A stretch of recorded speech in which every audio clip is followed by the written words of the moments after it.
welcome everybody to this meeting of the Board of Architectural Review and Historic Preservation. It is September 13th, 7 o'clock, so we will begin.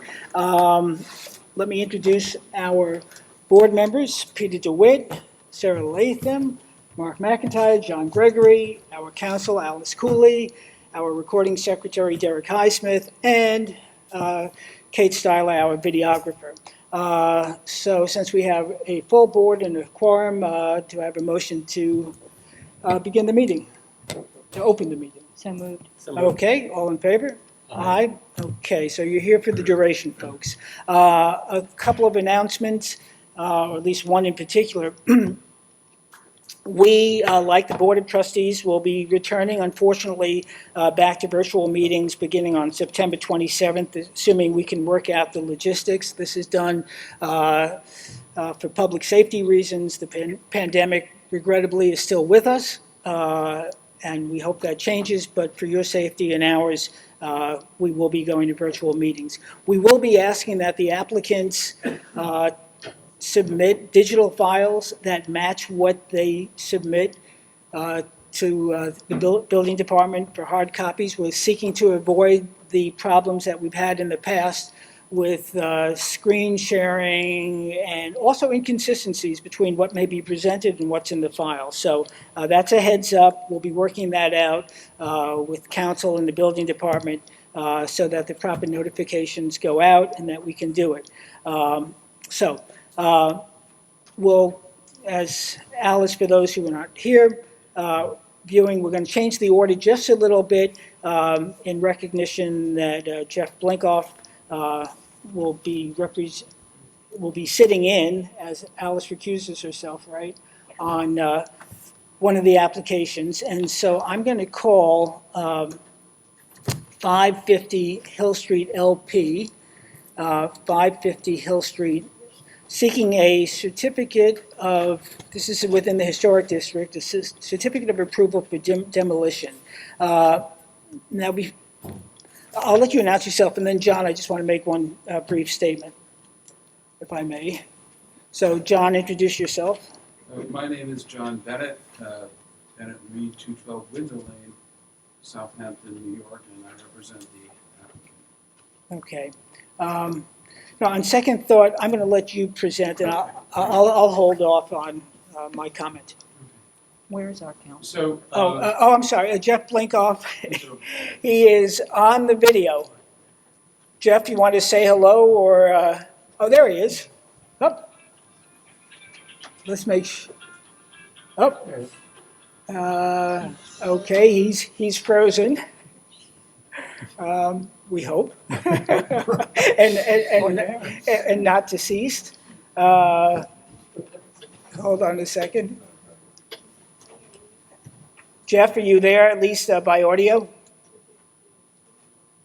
I am here, yes, thank you. All right, good. You are alive and well. So we have counsel represented on our side and esteemed counsel representing the applicant. John Bennett? good evening. We were here last meeting at my office, and by the way, this application was filed, and both the student Roth and the Bedford application were fully in the file on July 21st, which is getting close to a month ago, fully and easily available for review by the public. Let me tell you something that you may or may not know about the village building department's procedure. If you go into the village building department and request the file, you can go in person. They will come out and hand you the file, and if there's anything in the file that you want, they will gladly make a copy for you, and then, just for safe record keeping, they will ask you to fill out the village's Freedom of Information Act form. So they don't wait for 5 days or whatever it is on the statute that they have. They simply make a copy of it, and this has been their procedure for 25 years. They simply make a copy of it for you and ask you to fill out the Freedom of Information Act request. So you get the form, you get what you ask for that day. And that has been my unaltered experience in the village of Southampton Building Department. So this was available The Bedford report was available. By the way, John, could you just swing that door closed so we don't have noise behind you? The Bedford report, it's hard for me to tell your counsel to quiet down. It's an occupational hazard with attorneys. But anyway, the Bedford report and a copy of the Student North report has been available for almost a month now. I did, my office confirmed with the building department this afternoon they had nothing further than the building department files. I did file something last week, which I gave not only to the building department, but circulated, I gave to Mr. Bragman, because it's my policy, if I have something to submit, to get it to the other side as quickly as possible. So let me just talk to you a little bit about what we filed last week. And really, it's just a recitation of what happened at the last meeting, and one or two other things. And this is from the video, anyone can watch this. Jeff Broadley, Chairman. Okay, members, open the floor for further. Any comments? This is after I had stopped. John Gregory, I do not have any comments. Mark McIntyre, I do not have any comments. Fine. Sarah Latham, I don't have any problem with it. Peter DeWitt, I'm fine with it. Jeff Broadley, there is nothing significant of historic value, otherwise my board members would have pointed out any public comments, and then I just reiterated what was said. It's fair to say that the board has vocalized that they have no opposition. So I did cite some case law about what happens when you have that, what happens with that, and then I just reminded the board that any sort of communications or comments, statements outside of the public hearing are not to be considered. But then I did find it important for the board to know that a sister board, the planning board, did as part of their seeker review make the following findings in their negative declaration. There was a subdivision of this and some other property. And I'm reading it verbatim. Although the subject parcels are located within the National District, neither of the structures on the two subject parcels are contributing structures according to the historic inventory maintained in the village building department. This has been confirmed by the village's architectural consultants, acting Student North, who concluded in a letter to the village architectural review and historic preservation, the house does not characterize any true architectural style, but may be characterized simply as a cottage or picturesque vernacular, and the buildings under review are not contributing structures in the village historic district. They possess no significant architectural documented historic value, and were therefore not included in either the original survey of historic structures in '86, nor in the updated survey of 29 to 11. As such, their removal would not result in any loss of any contributing fabric from the Southampton Village Historic District. Now, just to make sure in terms of these not being having any sort of province or age or any merit, what I did do is I sent a letter today, again sending a copy of it to, I mean, it's really not necessary for your review, but I did send a copy to Mr. Bragman, and I did send you a copy where what we did was we overlaid the 1926 Sanborn map. Doesn't go this far on the, and you can see this in my letter, it doesn't go this far west on Hill Street, but what we did is I took my 1916 Belcher High Atlas, that I keep in my office, and we overlaid the Belcher High Atlas onto the current map, and we saw that in 1916 this property was vacant. And then I took a 1922 map of the village of Southampton, and by the way, that I have in my office. It's a linen map drawn in 1922 by Wallace Halsey, who was one of the predecessors to Squires Holden. And the map is, and the parcel is also shown as vacant in 1922. And the reference point of the property to the east, the owner and the configuration of the property, of the buildings on that structure we've shown you, so you can see that it's, from a positioning point of view, accurate. So, and the earliest aerial photograph we could find is 1962, and the house is there in 62, and that's all supports the assessment of most Mr. Student Roth and Mr. Bedford who estimate the existing house was constructed in the mid-20th century. So I don't have anything else to add at this time, other than to save it for rebuttal. I would ask you to move this to a decision. This is just simply doesn't have, everybody who's looked at this, not only you and your pronouncements, but also your own expert and Mr. Bedford, and indeed the village, as part of their prior seeker review, have found that this is not, doesn't add anything to the historic district, so that we should allow this to go forward and come down here. So, thank you. Okay, thank you. For my part, my research was unable to bear anything that would contradict what Mr. Bennett had put forward or to otherwise justify landmarking or not granting the applicant's request. But I only speak for myself. I don't know if anybody else in their search has found anything to the contrary. I would like to allow Mr. Bragman to show Yes. what his historic preservation consultant might have found. Yes, so very much. So if there are, That was So- Latham's request. I was interested to see Mr. Gregory. it's the chair's request too. So if there are parties that can provide testimony or proof to the contrary, we'll hear that. Okay. So I turn it over to the public. Any comments? Okay, Mr. Bragman. I'm going to stand over here so that I don't have to work my way back. Okay, all right. Good evening, ladies and gentlemen, Mr. Chairman.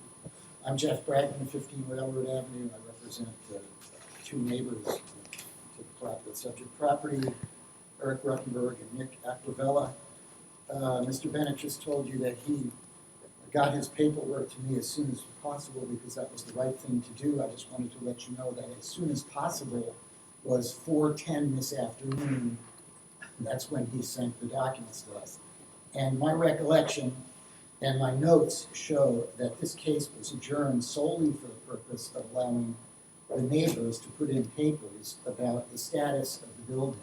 It was not to allow further comment from the applicant on the subject. And what he's done is it's not unusual, but I regret to say he wants to make you decide by ambush and give you this document, only hours before the meeting.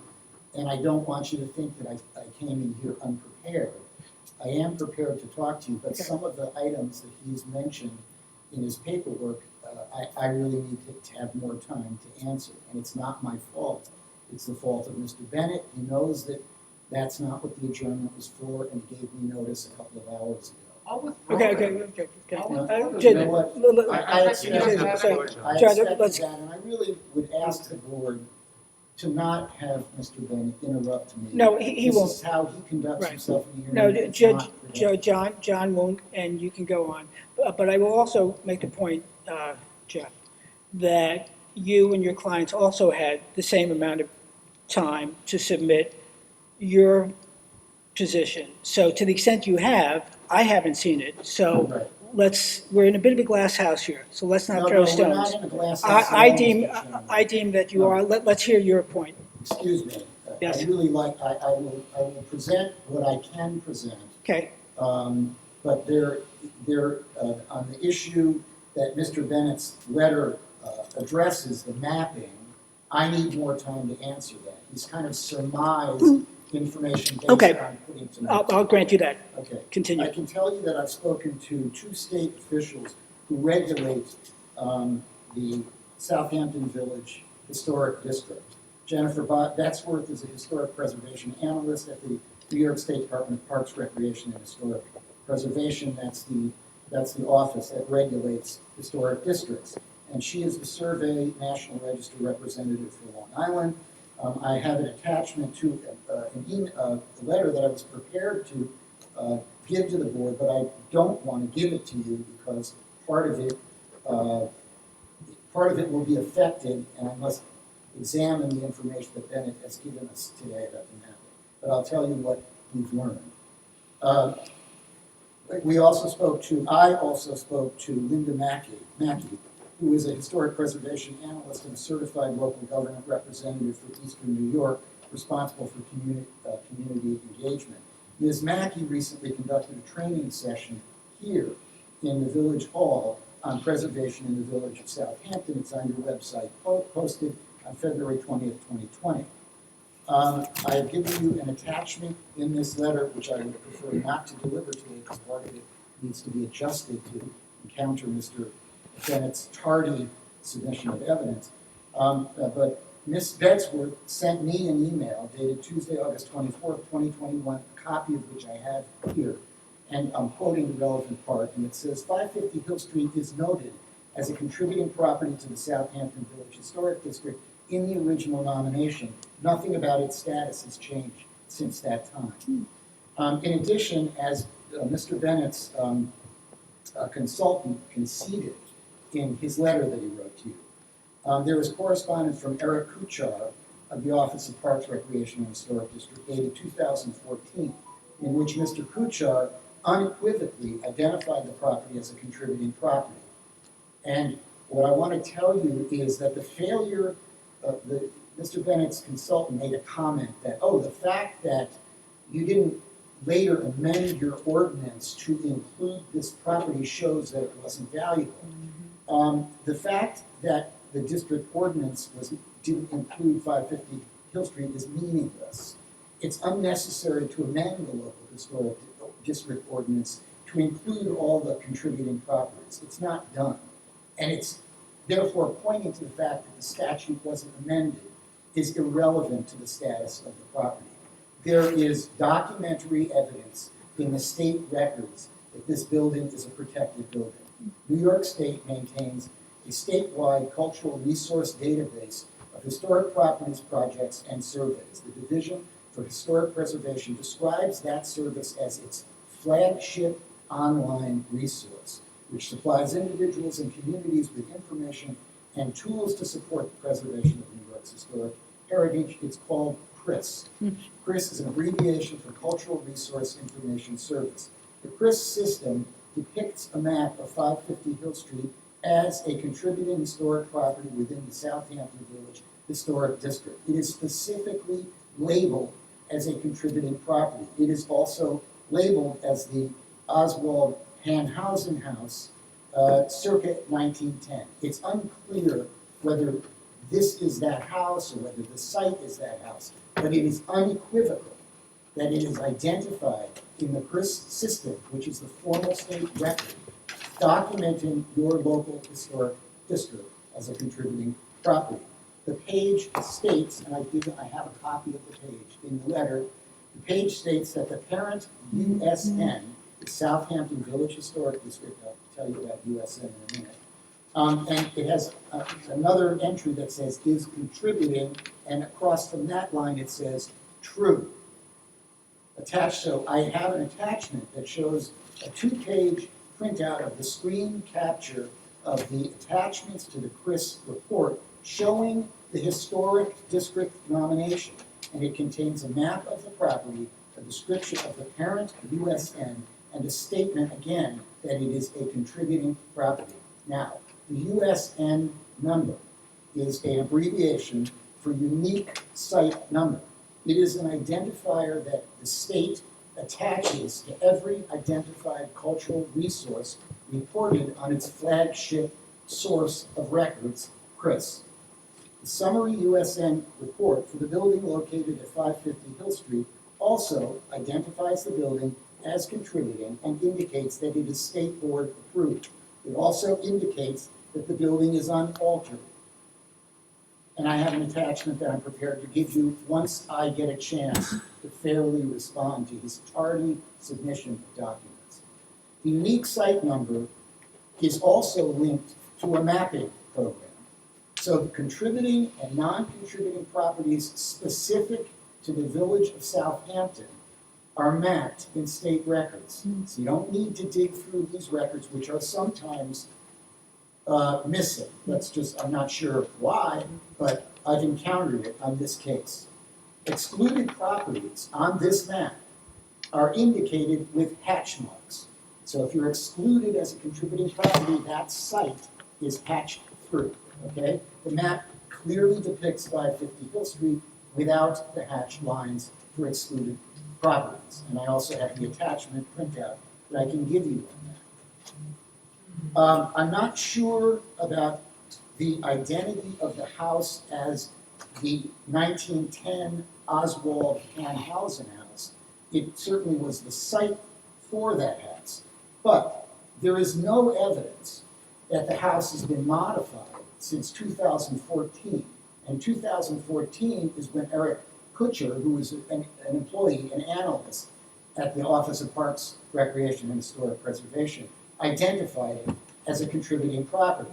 And I also submitted to you a series of photographs of the house that appear, it's the house in its current condition. So it's strongly suggested that it's not been modified since 2014, and there's no evidence of any kind of change to the house other than his consultant's surmise based on an examination of an image, not even looking at the real building.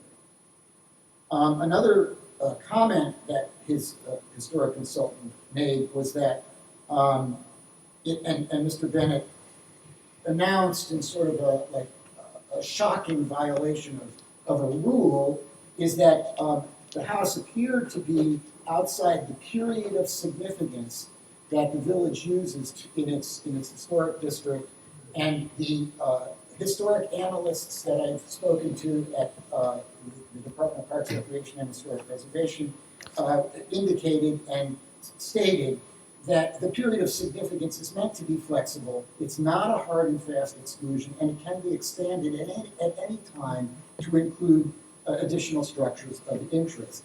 And I might add another attempt by Mr. Bennett to tell you this is absolutely cannot be a contributing property was, oh, there's an exclusion of 50 years for the National Register of Historic Places. Again, partially true. It has a kernel of truth to it.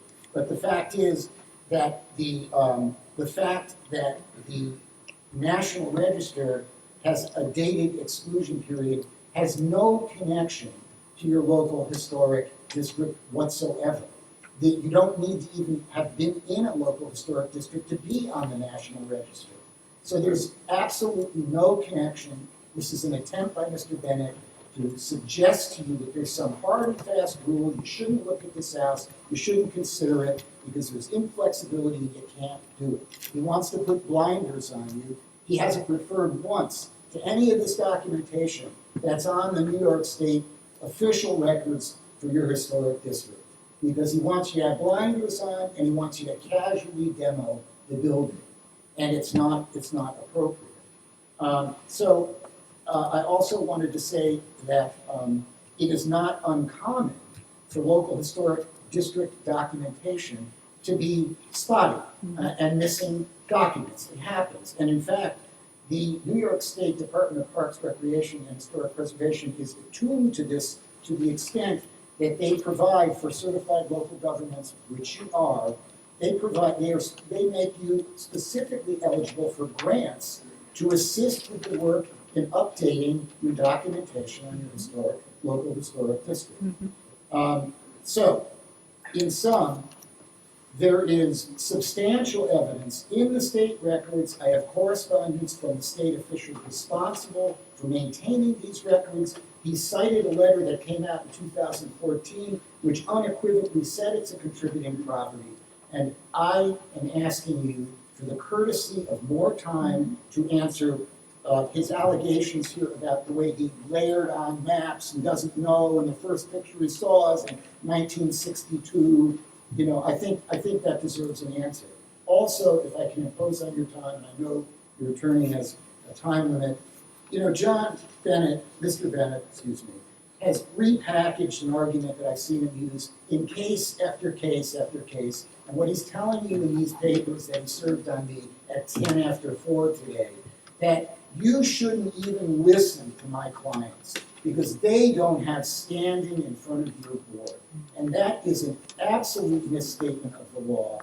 He is importing standing standards that courts apply to litigants in litigation, not people that come into public hearings before local boards. I could come in here and speak about a house that I want to preserve if I lived in East Hampton because I care about the village of Southampton, and anyone can. These neighbors are adjacent neighbors. They're entitled to notice from him on a public hearing. And they're entitled to your attention to their comments, and we will be commenting. And again, I want to answer Mr. Bennett's seemingly, very, well documented with case law. I've done it before, and when you go through the case law, it doesn't say what he says it says. Standing is not an issue in front of this board on a public hearing.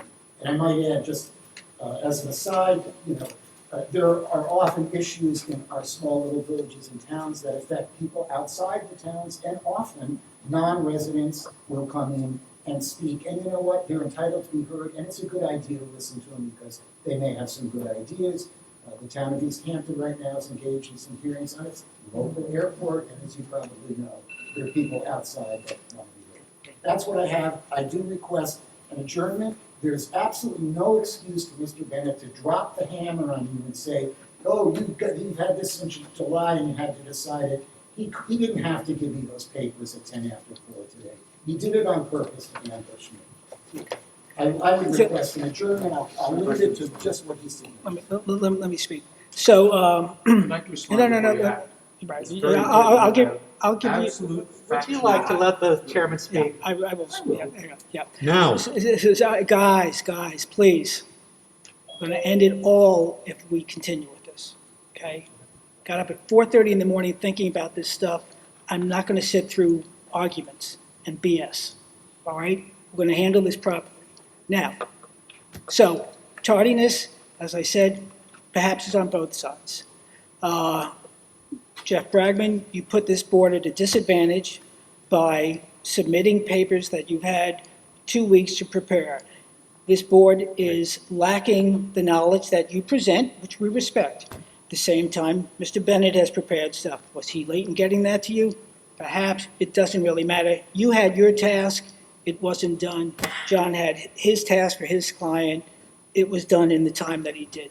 We fully understand the issue of standing. I understand. I know enough about the law to get me into trouble, but I know the difference between a court of law and an administrative body. This is an administrative body. We have public hearings. They are open to the public. Plain, simple. You are all the public. If you're from Germany, and you come to this internationally known village and beach, you have the right to speak. That's not an issue. This board is not guided by rhetoric. It's guided by the code. And the code having to do with designation of landmarks is straightforward, and it has to do whether this possesses special character or historic or aesthetic interest or value as part of the cultural, political, economic, social of the locality, region, and state. We talk about, is it the work of a designer whose work is significantly influenced in age? We're going to deal with that at another matter later on. Unique characteristics. There are criteria against which we make that judgment. It's not as good as you gentlemen both are in terms of your elocution and rhetoric. Oh, forget about it. That's not what guides us. It's the code. So, and I think it's a bit unfair to subject the applicant for delays of adjournment.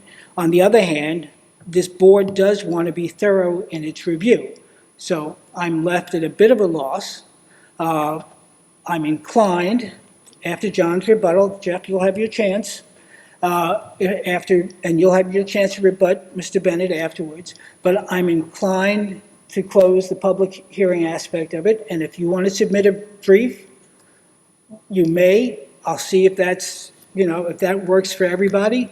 But I'm trying to make this work. But, so anyway, John, you can speak, and then Jeff, by all means, you can speak as well. If I may. And you may. I'll try to set aside constant ad hominem. Yes. Yeah, please. And that I. Yeah, that's why I want to focus. And talk about the facts, and I appreciate Just the admonishing code. everybody to that degree. I'm very glad that it's always great when someone sets their own hook because that's exactly what happened in the meeting tonight. You know, the state paints with a broad brush. The state makes mistakes. I've seen mistake after mistake from the state. And here it is in absolute unequivocal proof that the state has made a mistake. The Otto Hanhausen house has nothing to do with 550. If you'll take a look at my letter that I just got to you folks today, and it's interesting that I'm being accused of being ambushed, but Mr. Bragdon had these emails and everything, for some reason didn't put them in, I don't know why. Who's the ambusher? But in any event, it's okay, because he talks about this appearing in 1910. Well, guess what? The Otto Hanhausen property did appear in 1910. That makes sense because, as I showed you, here it is on the Belcher High 1916 atlas, which I have. Otto Hanhausen, and the house is close to the road, nowhere near as close as the house at 550 is. There's Otto Hanhausen. And the Fordham property to the west is totally vacant. Nothing to do with Otto Hanhausen. So this is the 1916 Belcher Hyde Atlas. Then what I did was we took the current tax map and overlaid it on the Belcher Hyde Atlas, just so you can see. There's the house. We're near in location to the Hanhausen house. So I'm so glad that the state has incorrectly labeled 550 as having anything to do with Hanhausen and talking about a 1910 appearance, because here on the 1916 Belcher Hyde, and these are surprisingly accurate, these Belcher Hydes. I'm always stunned at how accurate they are. But in any way, there it is, surprisingly nothing like, obviously nothing to do with the vacant property in 1916 owned by Foreman. Hanhausen, this is the general area of 550, Foreman vacant. Couldn't find it again on the 26 Sanborn map because it didn't go that far west. Probably because of the lack of development. The Sanborn maps were insurance maps, so typically they concentrated on areas of the town where insurance issues would be paramount. So then again, the other thing we did is this is a map that I will certify to you as a member of the bar, and under the rules of the CPLR, I can certify this to you. This is a 1922 map that I have in my office that was I obtained some years ago from Squires, Holden, Weissenbacher, and Smith. It was drawn by Wallace Halsey in 1922. It's actually quite lovely. It's made of linen and hand-colored. But again, Hanhausen, there's a house, not unlike at all, the same thing as the configuration shown on the 1916 Belcher Hyde Atlas. Property to the west, totally vacant. All very consistent with both your historic consultant's analysis that this is a mid-century house, as well as Mr. Bedford's analysis that it's a mid-century house. So I don't know where the state is getting their information. Maybe they don't have the benefit of this small-town lawyer who is blessed to have these old maps in his office, but they're simply wrong. There's no Hanhausen house on the Fordham property in 1910, let alone in 1916, and let alone in 1922. Again, you guys will do what you want to do in terms of scheduling. I just say I'm a little bit chagrined to be called someone who's trying to do something by ambush. I got it done at the right time, and also, if Mr. Bragman had those emails and exchanges, it would have been helpful, because all of this, I would have been able to put all this to rest in advance without having to do it on the spot, but that's okay. Here it is. Okay. All right, so Jeff, your turn. Let's again keep it friendly and civil, and then I'm going to put it to the board to get their input in terms of what they'd like to do, as well as our council, and we'll figure out what we do next. Okay? Yeah, Jeff Bragman again, 15 Railroad Avenue. I just want to say that the board, when we had a discussion about when I could present documents and discussion with you, today was the date that I was given. And so I came in with a letter, which I will distribute to you. You can have it. Of course, Mr. Bennett knows better than the people that run the New York State Department of Parks, Recreation, and Historic Preservation, and the two, historic analysts. And you'll have to take a look at the documentation I provided, the letters. I brought it with me. The relationship between this property and the Hanhausen house is not entirely clear. I saw that it was a 1910 house. This house is certainly a later house, but there's been no evidence other than a surmise, because the first time he says it appears in an aerial photograph is in the 60s, that it's a mid-60s house. And they've been commenting on this property since 2014. They're not talking about an imaginary house. They had the data on this building, and they had photos of this building. So its provenance as the Hanhausen house, I'm not sure of. It's possible that house was torn down and it was replaced, but they're not looking at an imaginary house. You have the data here. It's in official state documents. I will give it to you, and I'd like to have a chance to address Mr. Bennett's use of maps and see what we think of it, and also his case law. Okay, so before I ask my fellow board members to apply their Solomaic judgment, how long would it take you to revise your draft email in response to the brief that Mr. Bennett has submitted? I don't know, I'd like 2 or 3 weeks. No. 14 I was days. thinking days. You had it. I'm 3 weeks sorry, is the last meeting. I'm not You- trying to you- argue with Mr. Bennett, but,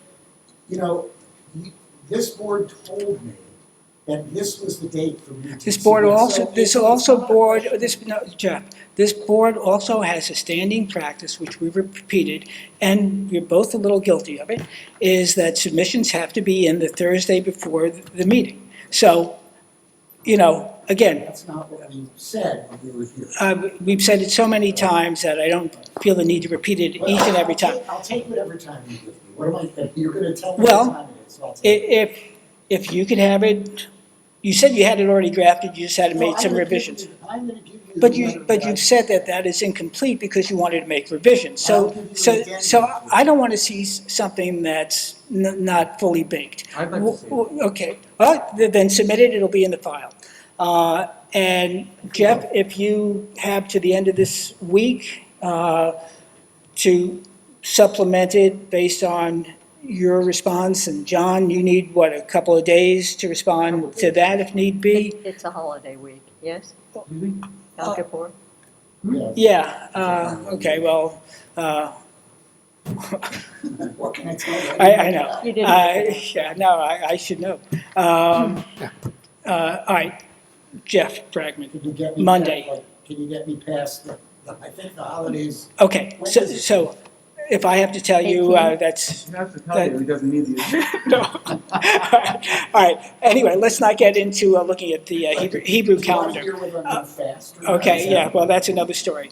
Okay, How about till next Friday? no, how about to Monday? Okay, that'll give you the weekend.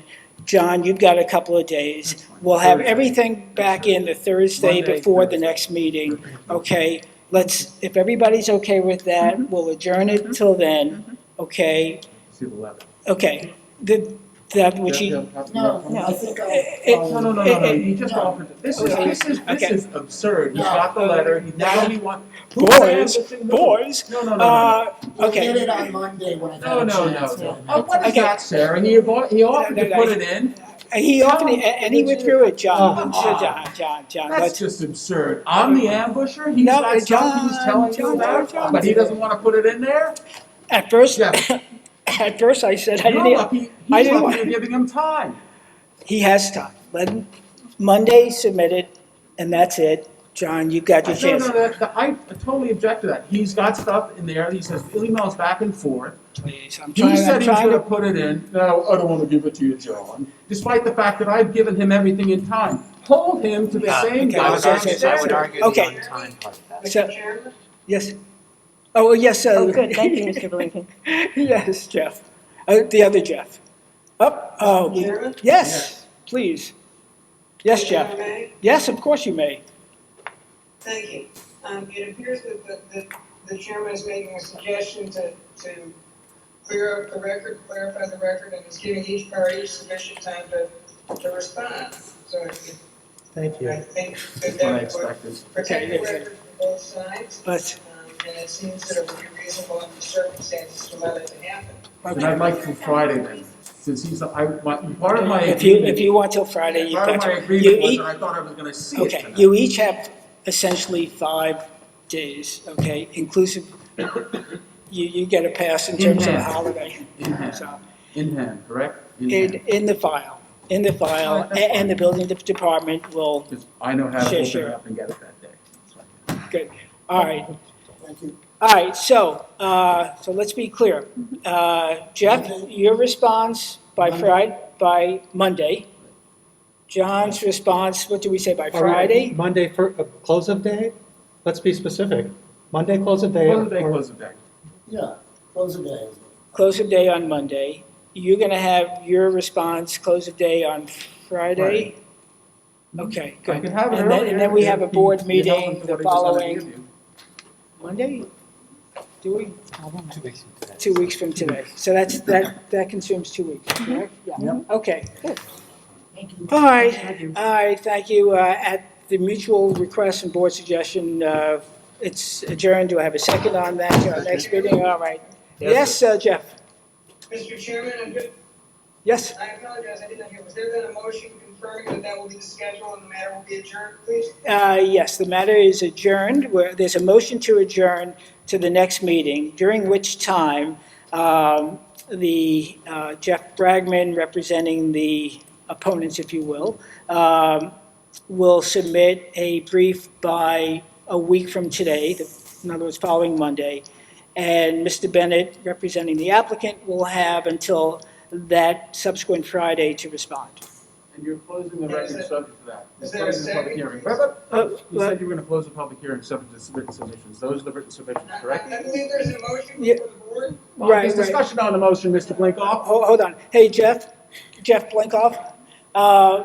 So, yes, we were thinking of closing it to public hearing and just have the submission of the briefs. But I'm hesitant to do that, but we'll take advice of counsel. I would leave it to the board's discretion, but if all the board is now awaiting would be the briefs, the matter could be closed to further public comment and just leave it open for the briefs. Ladies and gentlemen, what would you like to do? We could close it to a public hearing. It means you still have a chance to review the briefs, Right. and then we still, at the next session, it will still be called, and we will make our comments based on those briefs. And you don't have to put up with us either. Aye. Do I have a I'm A fine with motion? closing the public hearing. Okay, so we have a corresponding motion, or at least a related motion, to close the application of 550, what is it? 550 Hill Street LP to public hearing, close the public hearing until submission of briefs and then further board comment. I don't know if I said it legally correctly, but you get the idea. Okay? Do I have a second on that? Second. Okay, all in favor? Aye. Aye, okay. Thank you. All right, thank you, gentlemen. So now, we have a written decision submitted by council for 554 Hill Street LP. And that was from Jeff Blinkoff. Have everybody had a chance to read that? Yes. Yes. Okay, any questions on it? No. If not, Jeff, if you have any comments, I will submit it to a vote of approval. Okay. I hear no objections from Jeff, so I move that we accept the written decision regarding 554 Hill Street LP for certificate of appropriateness for demolition. Do I have a second on that? Second. Okay, all in favor? Aye. Aye, all right, that's unanimous. Derek, please note that. Okay. All right. Jeff Blinkoff, you are free to go. Thank you for your service. Thank you, Chairman. Members of the Okay. board, and good evening. Thank you. Okay. Alice, you are welcome back. Thank you. Got dinner, Yeah. put some laundry And Kat, if my papers rustle against the mic, let me know, okay? They are. They are? Okay, thank you. Okay, yeah. Maybe I should wear, what do they call it, lavalier? Yeah. Yeah, or maybe I could wear like they do on Broadway, one to blend in with my hairline, but it'll be back on the back of my head. Throw the mic this way. I did. Get it away from your paper. There you go. All right, thank you. All right. So we're doing the pre-submission now? Okay, no, actually now, there's a written submission by counsel for 252 First Neck Lane LLC. Alice, do you want to tell us about that? And then we'll vote on it? I don't, because I have to reload my computer. Okay. It went to sleep during that long interlude. You mean dinner? Oh, wait. It's back. I can do that. Can I just point something out? That it doesn't appear that the Siegel Garage Pool House is on the agenda. I can't find it. What? Post Crossing LLC, number 7. Oh, Post Cross, oh, we had no idea. Okay, thank you. Okay. It Yeah, says it's there. First Neck Lane now. You know what?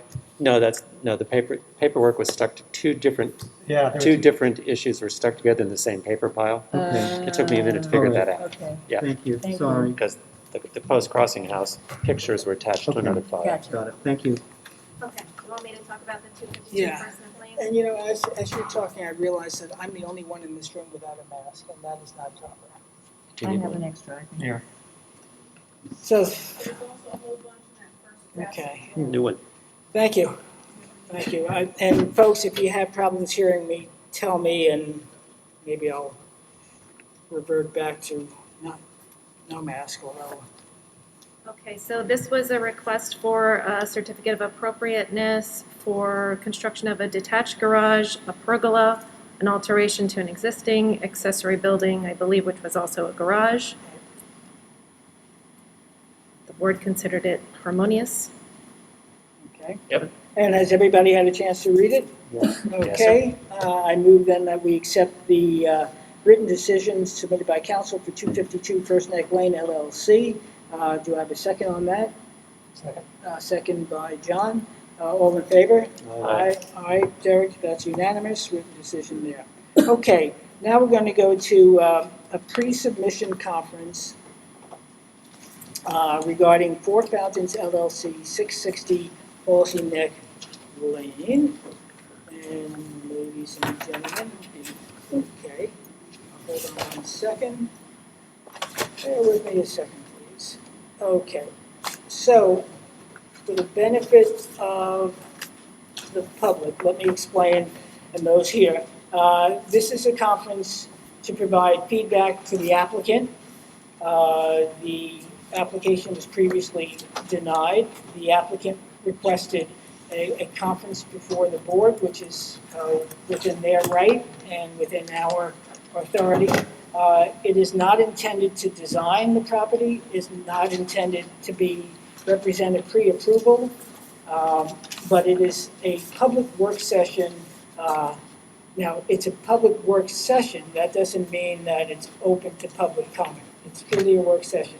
Public comment can and will be welcome when and if the applicant resubmits an application and the public is duly and properly notified. So with that said, who's ever speaking on behalf of the applicant, please step Thank you. forward. You've already Peter have. Neuer on behalf of Four Fountains LLC. I'm here to listen to your concerns and comments about the design. You've seen perhaps too much, and I think this is my 4th visit, but I'm all ears, and I'm interested in hearing any comments about the design. I won't go through the modifications we've already made, because your vote was frankly after all that. And I'm happy to explain anything that was unclear and help clarify issue about the design for you. So I'll put it up to board members who want to speak. I mean, it was a split board. But those who had objections, I think that would be helpful for Peter to hear and to go have a little bit of back and forth as to the elements of that, so he can think about how that would translate into a design. We can start on either end. John? Happy to start. My comments and were pretty consistent throughout all of the presentations. And the height is what it is. There's nothing we can do about that. It's what's allowable. The issue I have is really the overwhelming presence of the structure itself, and the materials being used on that structure make it even more overwhelming to me. And I think I even used the example that, you know, if it had an interesting roof line, something that broke up that massive space, it would be, I think, more consistent with the surrounding homes and the historic homes in the village. I mean, that seems to be the interest of the resident, the historic nature of Southampton Village. Well, then I think that maybe should come through more on the design itself. So it's the massing, the materials, and the design itself presents an overwhelmingly, like I said in the last meeting, it has a presence unlike any other home in the area. And the height allowances make it even, you know, gives it even a greater presence. Allowable, of course, because that's what's, you know, because of FEMA changes. But that's not the point from my perspective. It provides a much different presence for the entire neighborhood and the village itself.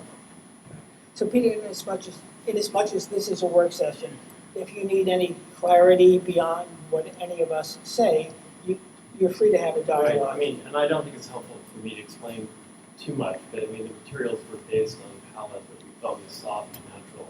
It's a real stucco, it's not the elastomeric stucco that you see in so many of the homes now. So it breathes, it has a natural presence, and we took the stone and made it match the stucco. So I think it's mellow. It is an issue when you have a taller house due to FEMA, how to relate that to the scale.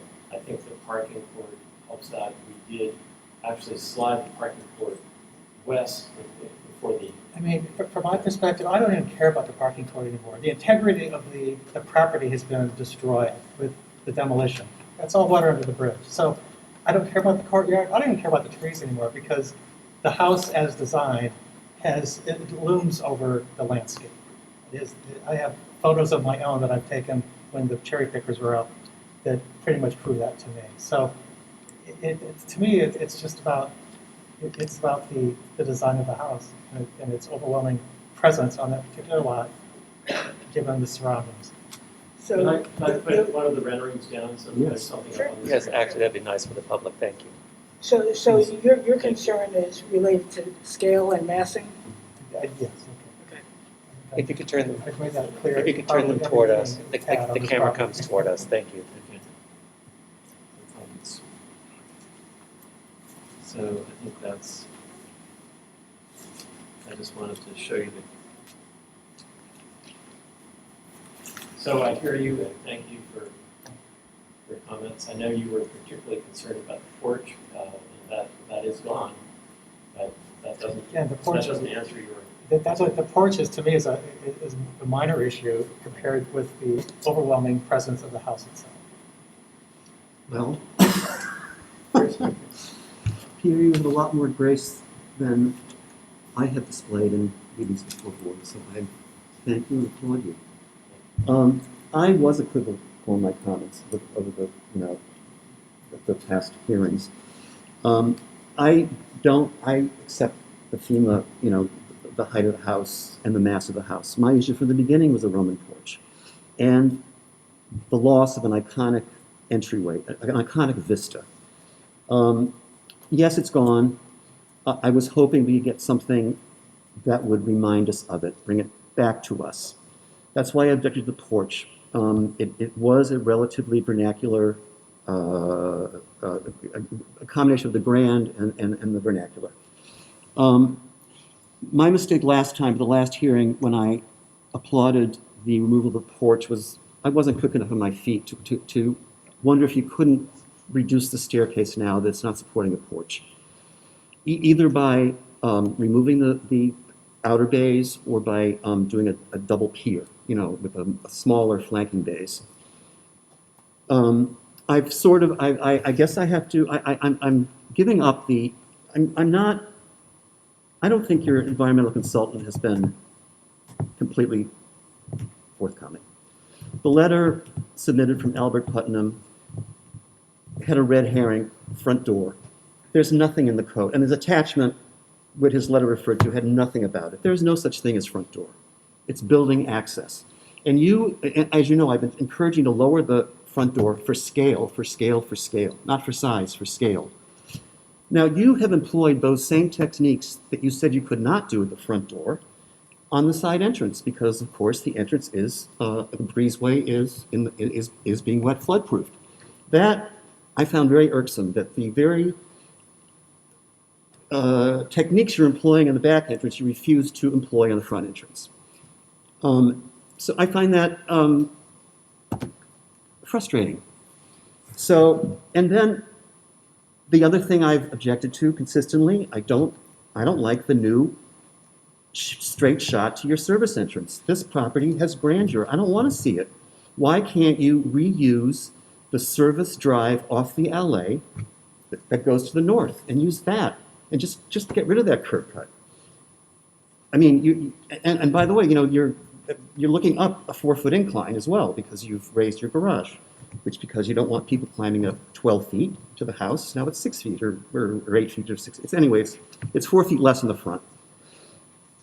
If you were able to reduce the stair, I believe you could push the house further west, the massing the way it is. I don't want to suggest plan changes. I understand that's not in our remit.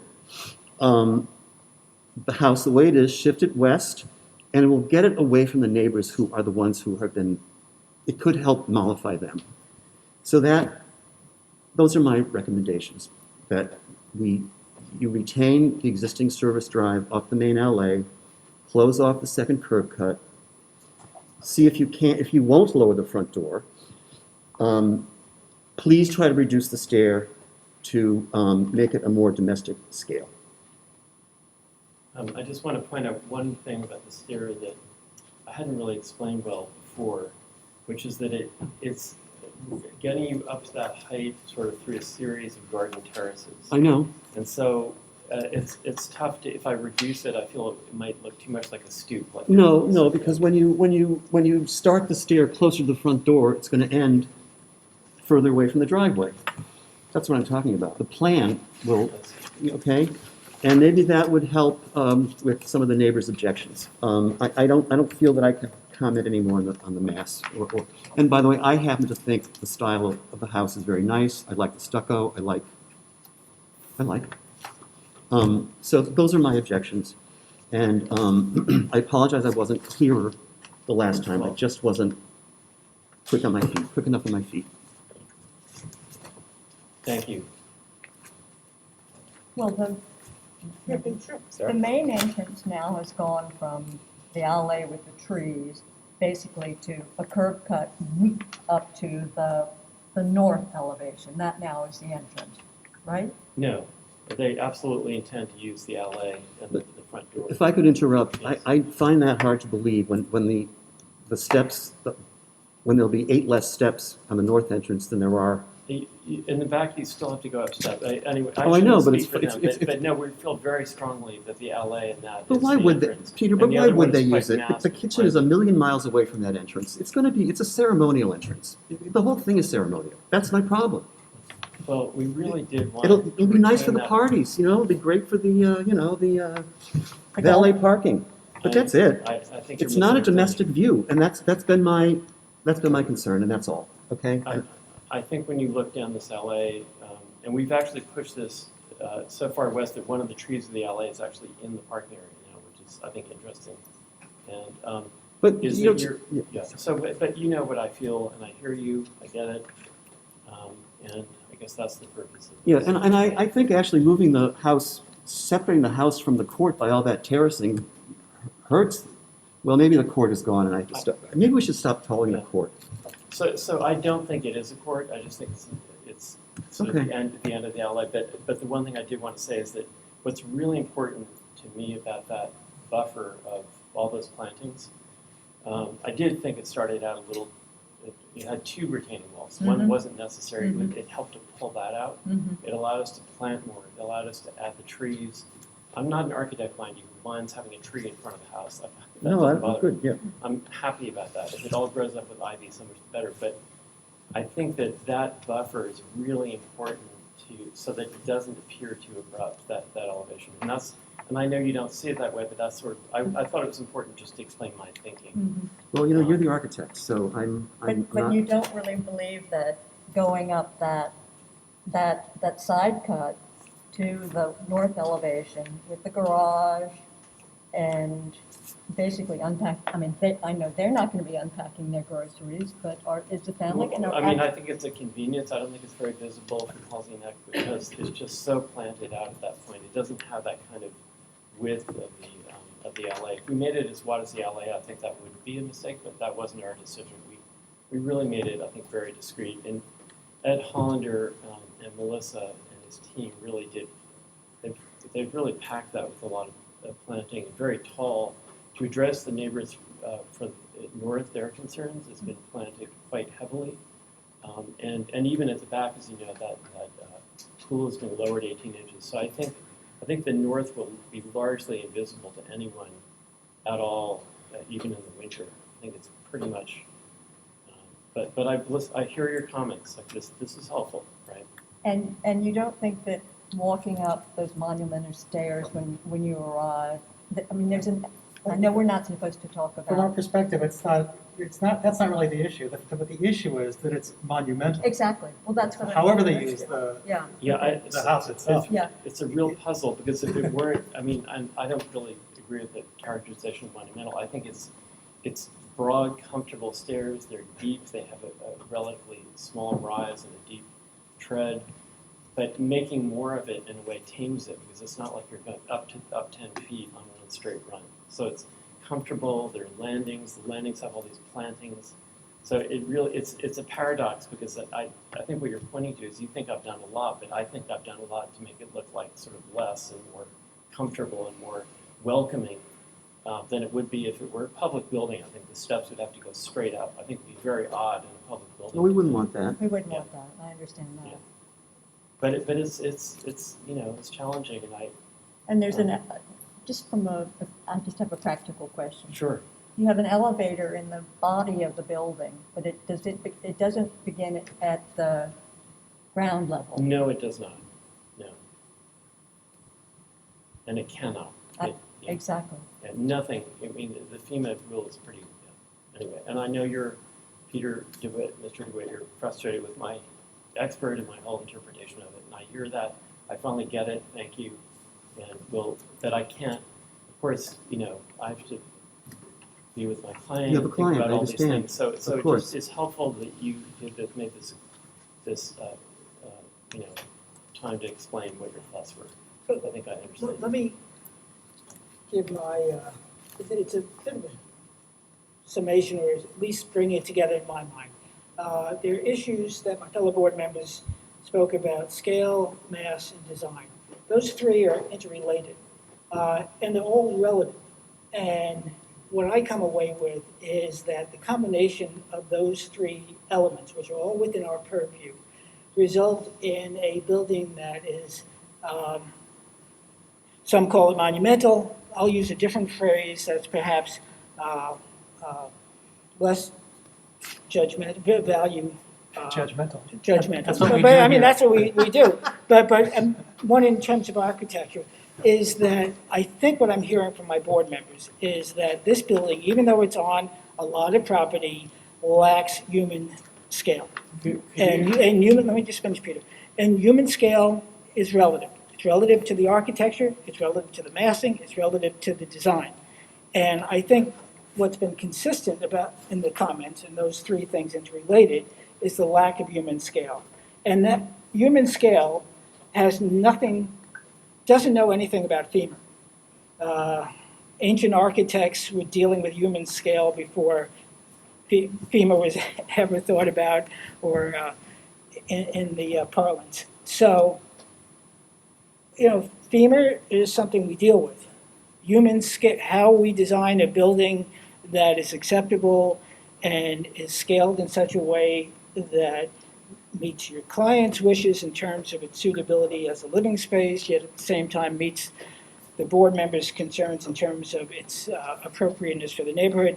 That's something to wrestle with. And, I kid about Solomaic wisdom, but that's where this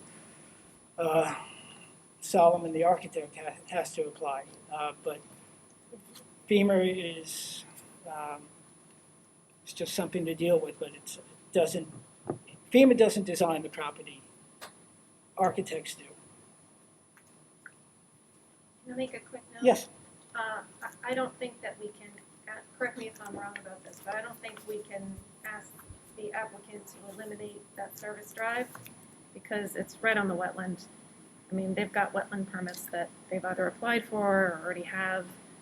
And if they need to eliminate a driveway that's right on a wetland, we can't ask them to keep it. There's one there already parallel to it. There's one from the, I mean, there are all sorts of reasons that is just would be not possible given the design where the septic and the drainage and everything is. But could we end on one picture of one of the renderings just to show? I don't know if they're in the right position. Yeah. So there we are, and that is my best attempt at human scale.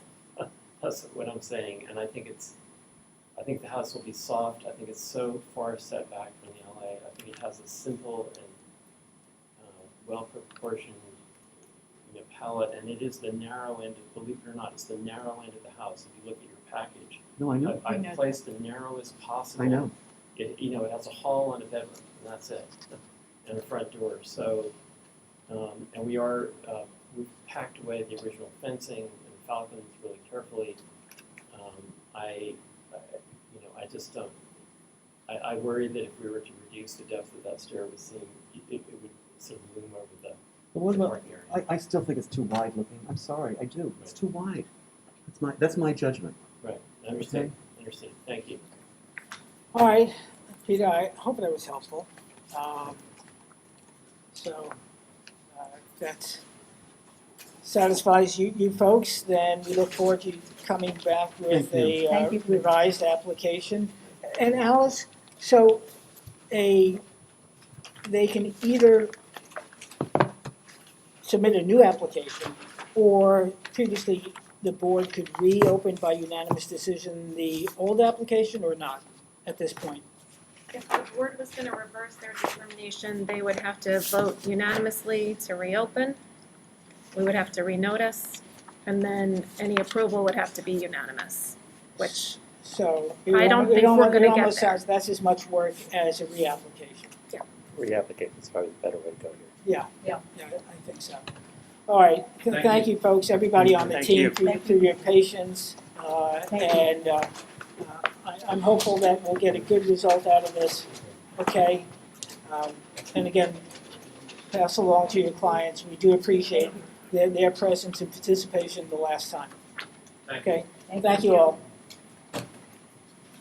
Okay, thank you, I hope that was of interest or value to those listening.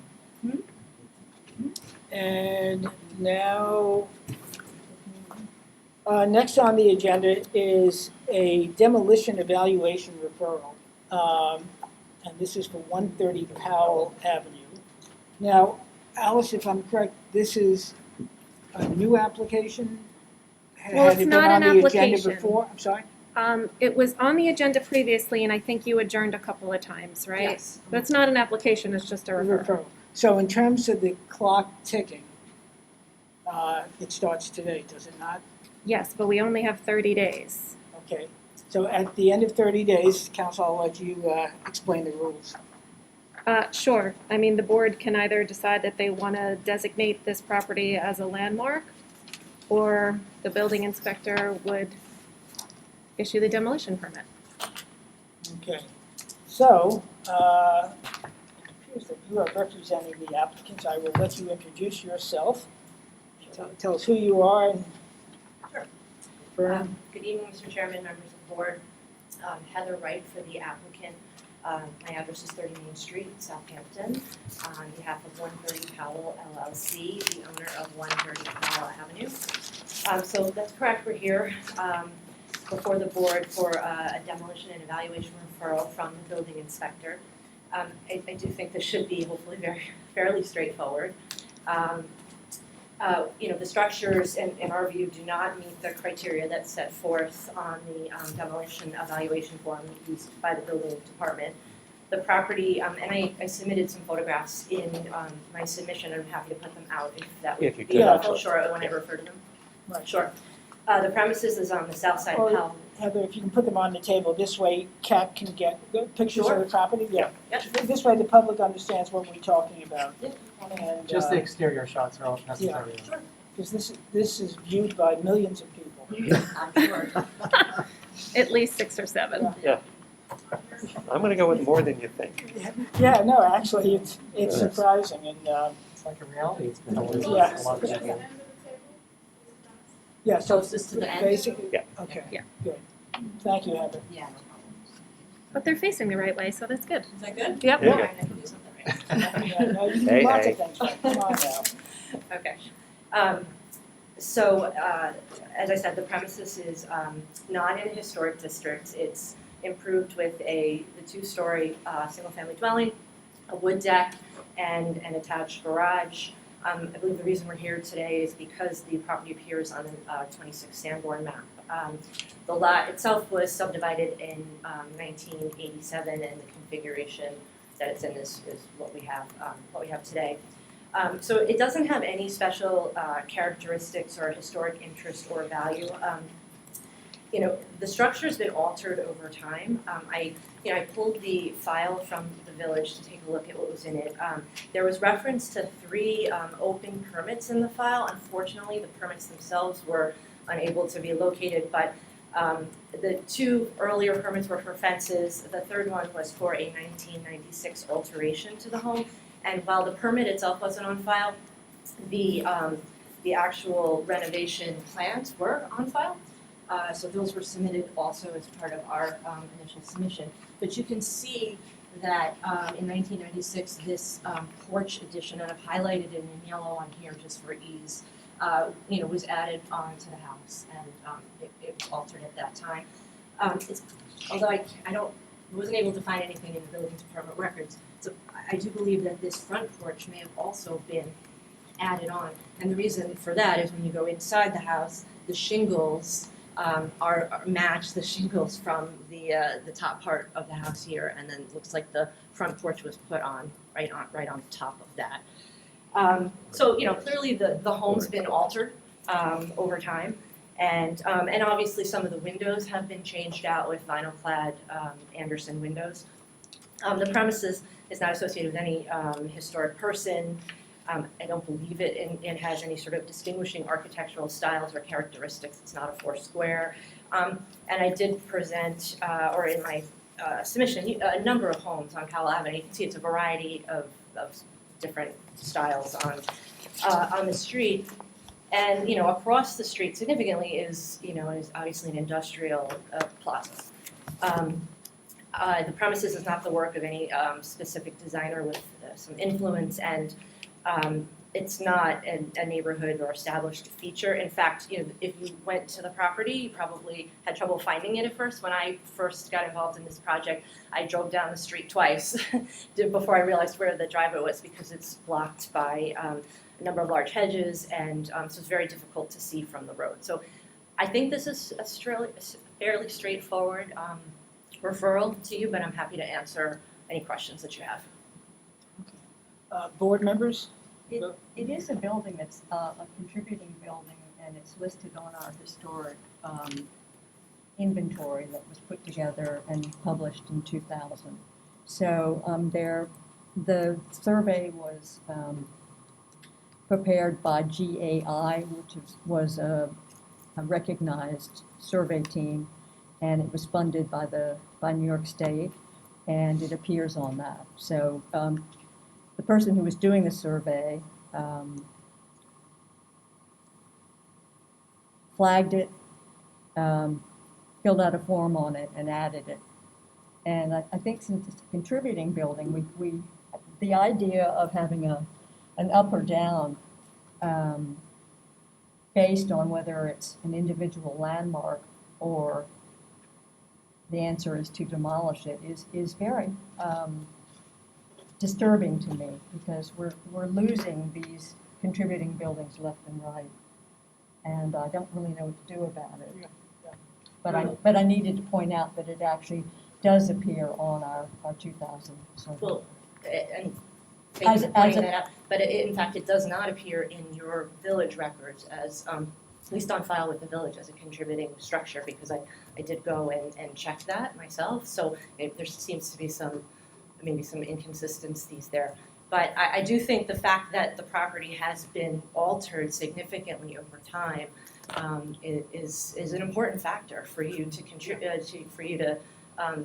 think about here. I mean, the building's been stepped on and changed, and so there's plenty of contributing properties in this village that are significant and worth obviously retaining. Well, the survey was done in 2000, so even at that point, if you say that, and I'm not No, I understand. contesting it, in 2000 it was still considered to be contributing. Okay, so we'll get to Peter. I'll go to my immediate right. Mark, anything? I understand that it is a contributing building in its own sense. I don't know that it's a significant contributing building, but I do recognize that it is a contributing building. I feel, Oh, I'm sorry, it's the same way. I think I'd hate to see any older home demolished. In this case, I think if you stripped off the additions, it would be great to see that as part of a new structure. I'm sure that's what the resident wants to do, but the building itself, I would agree with Mark that, it doesn't seem to be as significant enough from my perspective. Well, it's authentic. And authenticity is becoming rarer and rarer in this village, and it happens one house at a time. And it was noted by professionals 20 years ago. It was updated in the 2011 survey as intact that Zach Studenroth did for the village. And then we went around this past winter and looked at all the buildings. We had no trouble finding it. And yes, it's a simple building. It's a simple vernacular building, and that's what most of Southampton vernacular buildings were. And we're losing them. And we're losing them. So no, I'm against tearing down any more contributing buildings. This is a Board of Architectural Review and Historic Preservation. So at the very least, what I'd like to do is to set up a time when the board or some members can inspect the property. We do have to do some further research on it internally to get at this issue, contributing, not contributing. And while that has an impact, what Peter is saying is significant.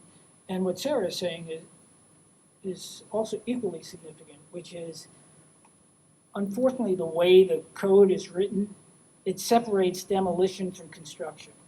We're going to put forward to the trustees at some point that we're going to link the two, because it's, for all I know, your client may want to preserve the character of the house. Perhaps they can build to the rear. Perhaps they can build a little to the side and still preserve the character, because that's what our obligation is, to preserve the character of this darn village.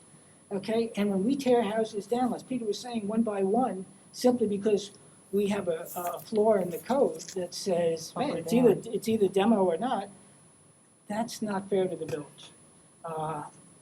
And I don't know whether your applicant wants to build a modern structure or a traditional structure or anything else. So, but you're not obligated to share that with us now, okay? But we do have the ability to, if it does meet the criteria, as we so determine, to not approve the demolition. So at some point, maybe it does get to discussion of, okay, if you want to do something, what do you do with it? Well, I'm not, Yeah, go ahead. go ahead, So I'll let you do it. The board either has to designate this house as a landmark or permit the Right. demolition. Have a landmark? Yes. Landmark. Yeah, that's what that's. And we Yeah, would So say- that- but that's what why I'm if- saying is, and we have a Yeah, if 30-day you, clock if you from today, look right? at Ms. Wright's submission, you can see that she goes through, you know, her opinion on the landmark criteria. right. Yeah. Right. And so we will, so over the next, That seems too high a bar. until, That's but what- it that's what it the- is what it is. But that is what the bar is. Okay, yeah. so we will adjourn this to our next meeting, during which time? I don't think, right? When's our next meeting? 2 weeks. Oh, the next meeting, I was thinking Yeah. 30 days, my apologies. Yeah. 2 weeks. Yeah, I All understand. right, So so in next 2 weeks, meeting. we'll do the research. If you can provide us access, I don't know, we'll have to set up a date. I'm sure access would be fine. I would ask if it was at all possible, when you're doing your research, maybe the village can locate the missing files that, I don't know if they're, but I think they would be informative because I was able to find some Yeah. documentation showing how much the property's been altered. I think it would be helpful to see. That's a very fair request. Right. Let's see what we Okay. can So, Thank you. so does this require a motion to adjourn, or is it, if it's a referral, it's simply under I think advisement? we'll see you at the next meeting. Okay. Thank you. Thank you very much. Okay, and through the building department, we'll get in touch with you, Heather, to set up a date. Okay. Okay, do you have any idea of what days? I'll make it work, you tell me, and we'll figure out a way to make it work. Thank you. Okay, Thanks. Great. great. All right, thanks, Heather. Thanks, Heather. Okay. All right, ladies and gentlemen, let me go back to the agenda. And by the way, it's Yep. Okay, so now we're dealing with public hearings in the historic district. The first one is, and by the way, sub-trust A and B, they've requested an adjournment to October 12th. So we'll proceed to the next application, which is that of 88 Meadow Lane for the demolition of a dwelling. Now, John, I know you're going to introduce yourself, so I'll let you do that, but before you speak, I want to share with you how I'd like to proceed this evening. Okay? So, first introduce yourself. What did you wanted to share what you were going to do? You wanted to do? Yeah, well, something? first introduce yourself at least, so, Okay, so I'm John in this, Bennett and Reed, 212 River Lane, New York, and Bailey Larkin, who's another lawyer in the office, is with me this evening as well.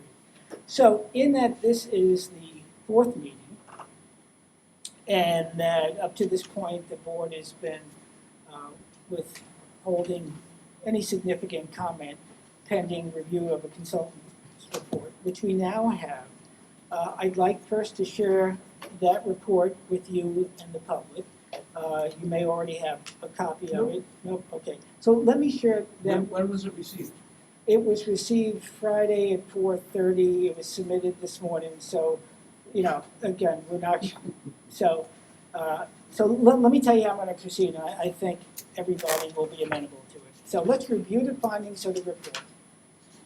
Let's give you, John, a chance, to the extent you want to this evening, to respond to the things that are said and to I'll make. be going forward this evening. I don't Okay, even have to. all right. Then we'll open it up to board comments, then to public comments, then back to you for any rebuttal and board discussion. And then, at this point, the file is complete, and what I'd like to do at the end of this evening, this discussion, is to close the public hearing portion. Without my ability to respond. Give me a chance, young fella. Yes, I was young. you can, you can either choose to adjourn to the next one at the end, or submit a brief. Well, let's get through this. The point is, I don't want to drag this out any further than is necessary, in as much as we have the consultant's report. So let me, and I do this recognizing that I don't have the best voice, best oratory voice. So let me get this here. Okay. So, John, this may take a few minutes. You're welcome to stand. I feel more comfortable. Okay, good. And anybody can read my screen if my voice doesn't work. You go for it. Oh, go for it. Thank you so much. So in any event, as we said at the first meeting, we recruited a well-known and recognized historic consultant, architectural consultant, a gentleman by the name of Alistair Gordon. Alistair is a contributing editor for architecture and design at the Wall Street Journal, the Wall Street Journal magazine. Mr. Gordon was formerly a contributing editor at House and Garden, New York editor of Dwell, contributing editor at Atelier magazine, and general editor of the Princeton. Oh, let me make sure I don't miss this. Hold on, check the books. You keep going, I got it. Okay, yeah. You want to plug that in? You keep going. Okay, great. He is an author, critic, curator, and filmmaker. He's written about environmental design, issues for publications including the New York Times, T Magazine, Architectural Digest, Vanity Fair, Interior Design, ID Magazine, Town and Country, and a score of others. He's lectured at universities. He's written books, and John, this will all be shared with you. I first met Alistair in 1984 Okay. in his then mother-in-law's house in Vinyl Haven, Maine. So I should let you do this. Let's get going. So, all right, and he's been awarded fellowships at various foundations and cited for excellence in architectural criticism of the American Institute of Architecture. So, let me take you through, I'll highlight some of the stuff. It will take a few minutes. So, He also is the author of the book on Norman Jaffe and was he also planned the. That's my problem. Right. Okay, understood. So we chose somebody who is known and respected in the industry, and we believe because of his knowledge of the architect is actually highly qualified and very helpful because he can speak about the design of this house and this house specifically in relation to other Jaffe houses. So let me take you through some of his statements and conclusions. He begins, I recommend that the Bliss House at 88 Meadow Lane be protected from demolition, and preserved for future generations. There are a number of reasons why the house should be saved from demolition, not the least of which is the fact that it's one of architect Norman Jaffe's most significant houses on eastern Long Island. Mr. Gordon goes on to share some of the history of Norman Jaffe's work, some of the houses he's designed on Long Island and elsewhere. I'm making note that he made some significant architectural work in San Francisco. He became a disciple of Frank Lloyd Wright, and then moving to New York, joined Philip Johnson. Jaffe was inspired by the low-lying landscape, the ocean beaches, bays, inlets, and sea-reflected light of eastern Long Island. He was one of the first modernist architects to establish a year-round office in the Hamptons. He points out there was an exciting period of modernist experimentation, and the Hamptons had already proved itself to be one of the preeminent showcases for new ideas in American architecture. Jaffe soon developed his own style that set him apart from the so-called New York Five, and help me on the names, Worthmay, Maya, Peter Eisenman, Michael Graves, and John Hiddup. He was a warmer, more sensual variation on the modern movement with wide-sloping roofs, what he called sky roofs, deep overhangs and playful references to vernacular forms, while on the inside he employed richly textured materials, rugged stone fireplaces, and rough-hewn wood paneling, and so on. Wrote Jaffe, my place in American architecture carries on the tradition of the individual architect as artist. Each building to me is a new adventure to be approached freshly without preconception or loyalty to style, school, or group. Jaffe's architecture is emblematic, Mr. Gordon goes on, of the time and location where he lived and worked, the East End of Long Island, a place for which he had a deep sense of empathy and understanding. He was also one of the first to bring environmental awareness to his architectural practice. The architectural record in 1975 said Norman Jaffe's houses belong to the romantic stream in American building that is lyrical and frankly idiosyncratic. They respond sympathetically to their sites. They celebrate a sense of shelter that finds expressions in powerful roof forms with deep overhanging eaves, sometimes reaching down to grade. Except for a few of the spec projects he did to support his office, no two Jaffe houses were alike. He took his cues directly from the site, and his designs were generated from the unique topography of the land, the light, the prevailing breezes, and water views. He stalked the property, made sketches, took notes, and waited for inspiration. Said Jaffe, the house can never be more important than the site. Speaking of the Bliss House specifically, Alistair Gordon cites that Orist and Tish Bliss commissioned Jaffe to design a house for an oceanfront lot on Meadow Lane in the village of Southampton. Jaffe's original design for the Bliss House was a visceral response to the oceanfront site. In some ways, it was all roofed with three triangular planes converging near the center in an origami type overlapping of planes. The long sloping lines suggested an elemental metaphor for hearth and home, with extra wide overhangs to create shade and further emphasize the sheltering gesture of the overreaching roof.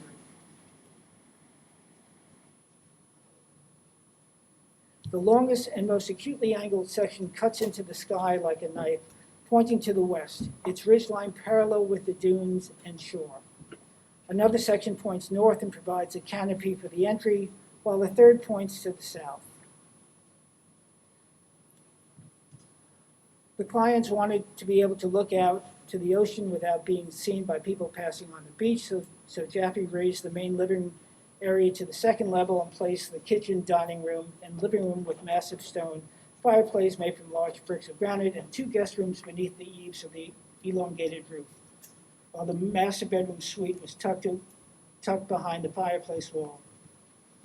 It was designed for summer living, and upper level spaces enjoyed elevated water views with angular sun decks reaching out from the three directions.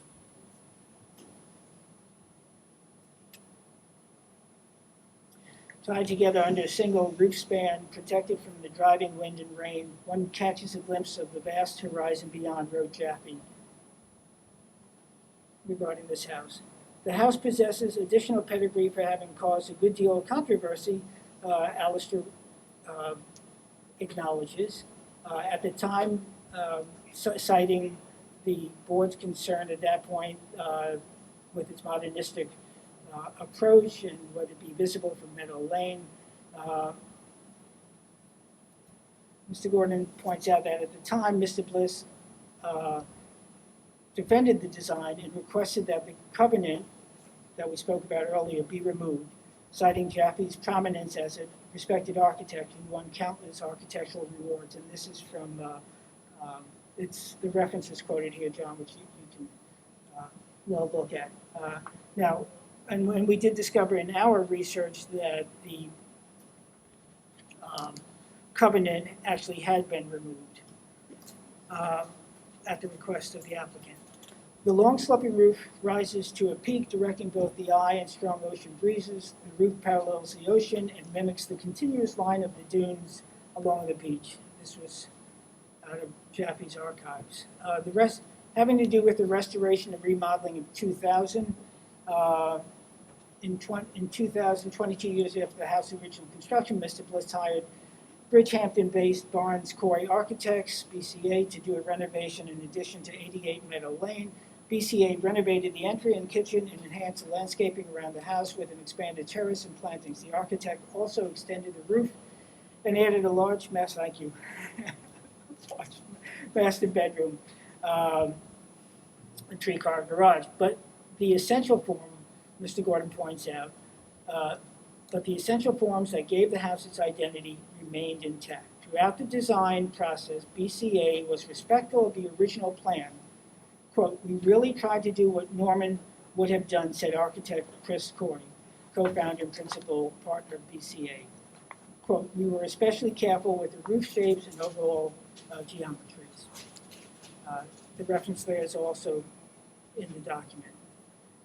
The argument that 88 Meadow Lane is somehow not an authentic Jaffe project because of the 2000 renovation, by Mr. Gordon's words, is specious.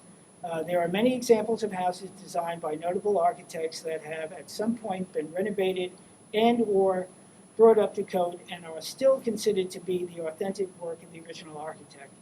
It's a common accepted practice. Several Frank Lloyd Wright's houses were remodeled by Wright's younger disciples, and yet are still authentic. He concludes, finally, that there is a point where a community must decide what it wishes to preserve and what it's willing to let go of. Southampton is blessed with having a diversity of historic landmarks.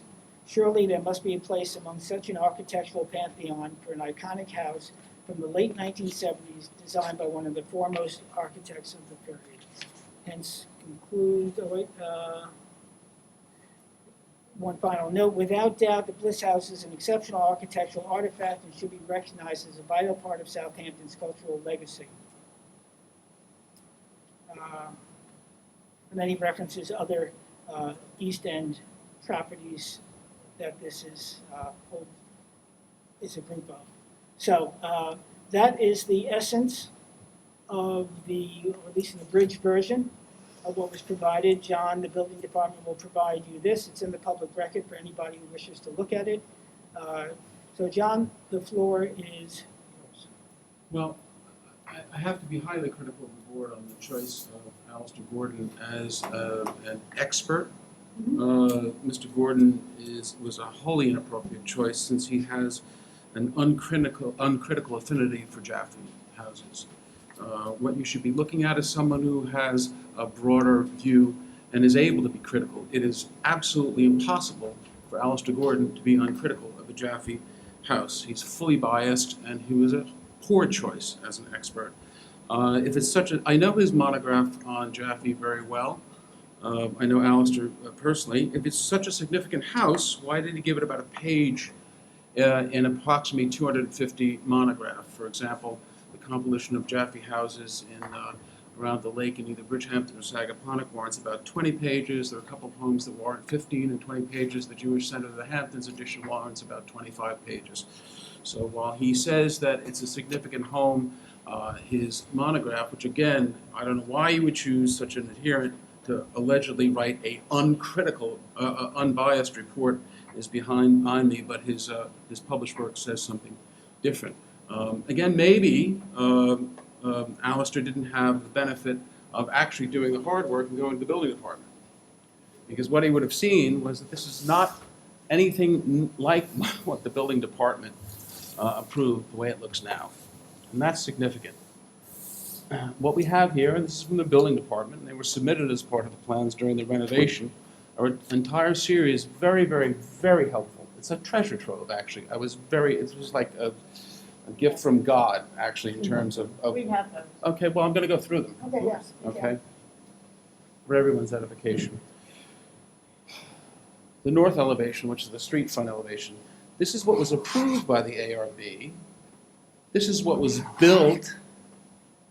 Because, people don't realize this, but stuff happens in the field, and then the building inspector goes down, particularly 25 years ago, and if it doesn't alter that much from what was approved in his mind, and though he's not an architectural critic, look at the significantly different fenestration, and then, of course, look what the modification is. Someone tells me that hasn't been grossly stepped on, then they're result-oriented. They're not being objective.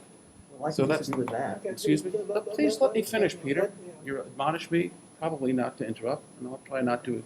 Please So don't. everybody, here's what's gonna happen. John's gonna speak, Okay. then the board will speak, and nobody is to break that, okay? This is what was originally approved. This comes from Jaffe's drawings, presumably. This is what was built. Significantly different fenestration. And then again, you see it on an entirely different structure that appears after the modification. This is not a Jaffe, this is a hodgepodge of field-made changes after the ARB approval, and then a wholesale renovation by Barnes Coy, and I like that firm. They're one of the late members and the current living member, a great bunch of guys, but it's nothing to do with, they're nothing to do with Jaffe. So as a result, if you look at the difference in what was originally approved as built prior to the Barnes Coy modifications, look at the significant differences. So this is not a Jaffe, this is not a Jaffe, these were, but look at the significant differences. Again, look at the west elevation, maybe as built modification, as approved, almost by a different architect, because this wasn't. These are field modifications. That's what happens in the field. If you're conversant with what happens between, it's tighter now because you guys are tighter in your enforcement, but a lot of times stuff happened. These were homes that were, for years you could go into the village building department and get an approval for a single-family residence by one member for many, many years. And the result of that was also there were modifications in the field. People didn't take things back to the ARB. It was close enough. So again, look at what was, these are the drawings, this is what was built, and these are the modifications. To suggest that this is some pristine Jaffe, even assuming arguendo that that means that it should be some sort of contributing structure, it just is belied by the facts, number one. Number two, what is this historic district about? And this is very important for you to think about because it has to do with the age of the house and has to do with the style of the architecture. If you look at the whole fabric of this portion of the historic district, all the homes are traditional homes. They're all turn-of-the-century homes. And that's critical because when you're looking about whether or not something should be contributing, it has to be something that contributes to the historic district for the purpose of the creation of the district. That's why, for example, it's analogous to when you have a contributing structure. Zach Sudenroth used to say that all the time. He used to scratch his head and say, how can you have a contributing structure that's outside of a historic district? It doesn't hang together. The purpose for the creation of the historic district was the preservation of traditional homes. Probably the best example that I've ever seen of that, the most stark example, is there used to be a house, the Johnston House, at the corner of Little Plains Road and Gin Lane, and it was an A-frame house. No, it wasn't next to Johnston. Johnston's house was a rather traditional carriage house, but it was an A-frame house owned by a Kuwaiti gentleman. And there's a blue sheet on it, believe it or not.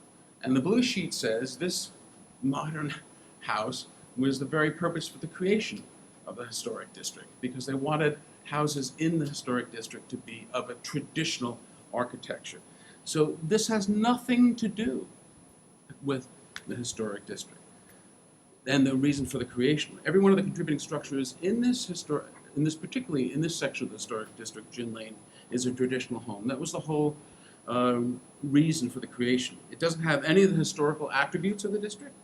Perhaps if this was a historic district that was comprised of probably the best example is if they're post-World War II or Levittown houses, I guess there's a few of them that are still left, that would be something that would be, there'd be a nexus between the type of architecture and the historic district. There's no nexus whatsoever, and that's very, very important for the appropriate analysis. It doesn't have any of the historical attributes of the historic district.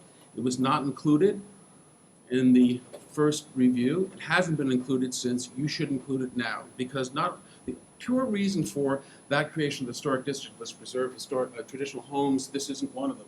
And then you go to the next reason, is it some example, great example of an architect's work, assuming for the purposes of argument that Jaffe should rise to, somebody like the guy who did that house in Savoy, was it Courvoisier? I always want to say Courvoisier, but thank you very much. He's not a Mies van der Rohe. He's not a Johnson, who I have my issues with, but in any event, assuming for the purposes of argument that you want to rise into this pantheon of modern architecture, not even an Adolf Loos or something like that. He was a local architect who did some interesting houses, but he's not in some great pantheon. But assuming for the purposes of argument, although according to Alistair he is, because you've chosen a ridiculously biased expert. But assuming for the purposes of argument that you wanted to raise him to that level, Jaffe Norman to that level, this is not a Jaffe house. The fact speaks for themselves. Then you have the severe problem of the fact that you have allowed, this board, and you have to live with your precedent, has allowed 2 Jaffe homes. One that is probably, well, let's see, the 2 Happy Jones Jaffe homes to the west, they were both built by Stern, not Robert A.M. Stern, but the developer Stern. Those were unaltered, more true to form, more signature Jaffe homes, and the board allowed them to be taken down. So, I give you that for your, I also have given. Kelly, did we hand out photographs of the house? Pat, can I ask you for an email so I can send you an image? An image? An image. Where's it from? I probably have it. Well, no, because I drew a comparison on it. Excuse me? I drew something on it. Sure. It's Jay Bennett at BennettandReed.com. No. Pat. I want Pat to show it. Okay, we'll do that when it's Well, our turn, but I'll yeah, send you you can, Pat's okay. Okay, thank you, John.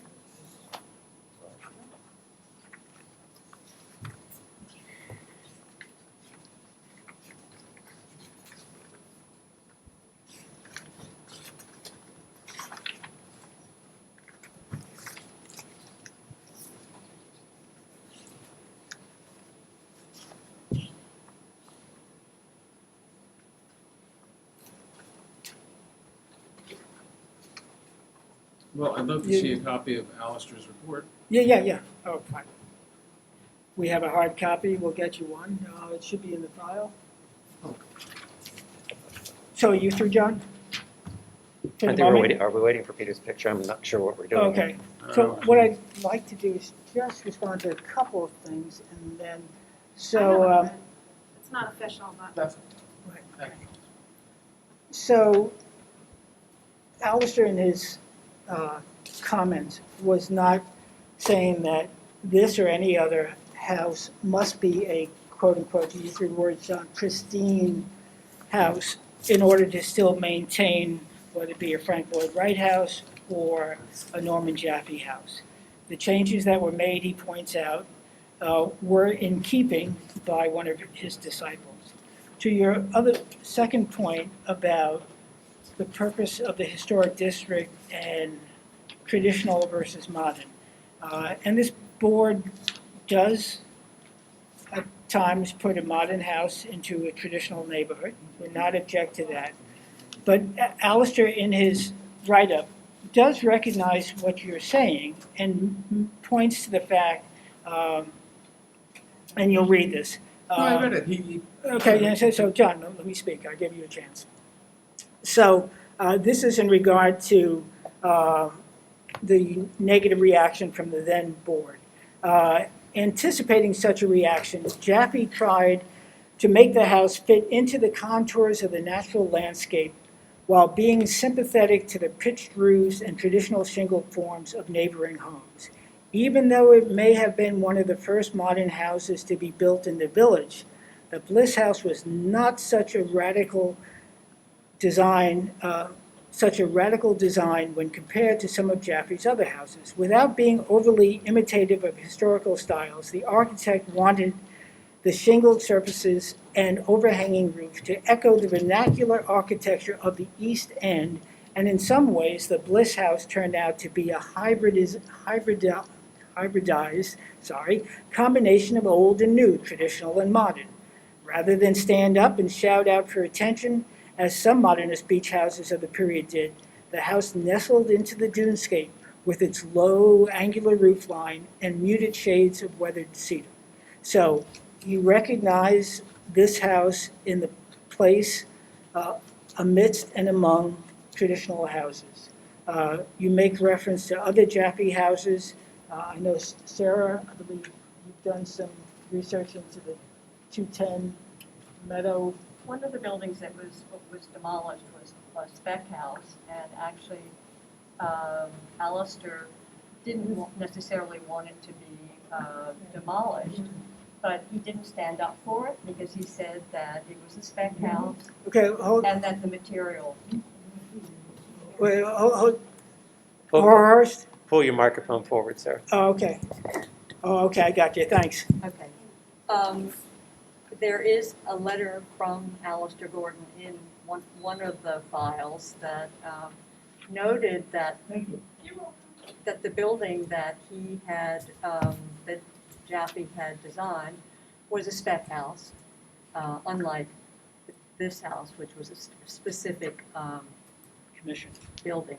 And in the testimony for demolition, the condition was also brought to bear.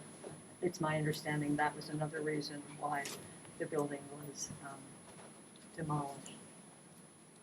With the Raines house, I don't know. I wasn't around. I haven't read exactly what. Okay. So, John, let me let the other board members comment, and then. I'd like to comment after that. to Right, something, right. Let the board members individually of course. comment, then I'd like to open it up to public comment. And then you can rebut both the board and the public. Okay, John? Hmm? Okay, Peter? Pat, could you put up the plan that I just sent you? There's two. One is an elevation comparison.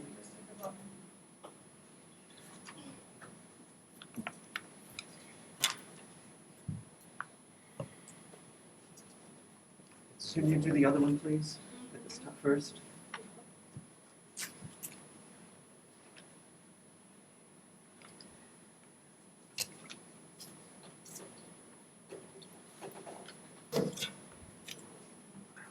Okay, this is just these are,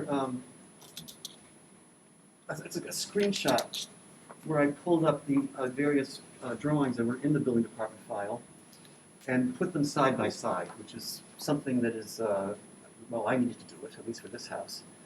And from my analysis of the addition consisted, except for the ground floor and the garage and entry sequence, which I'm not familiar with since I haven't been there, the mass of the house was very simply added to. The north-facing roof, which is the triangle at the bottom of the upper right figure, was extended eastward. Same roof. That's all he did. It couldn't have been a simpler extension. Nothing was ruined at all. And it is distinct, which is even better, because the south elevation does announce itself as something separate, but from the north, it is a very simple extension of that roof. Can we look at the elevation, please, now, Kat, the other one?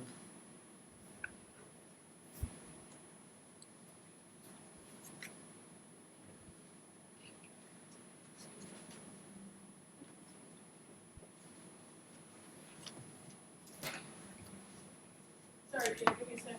Sure.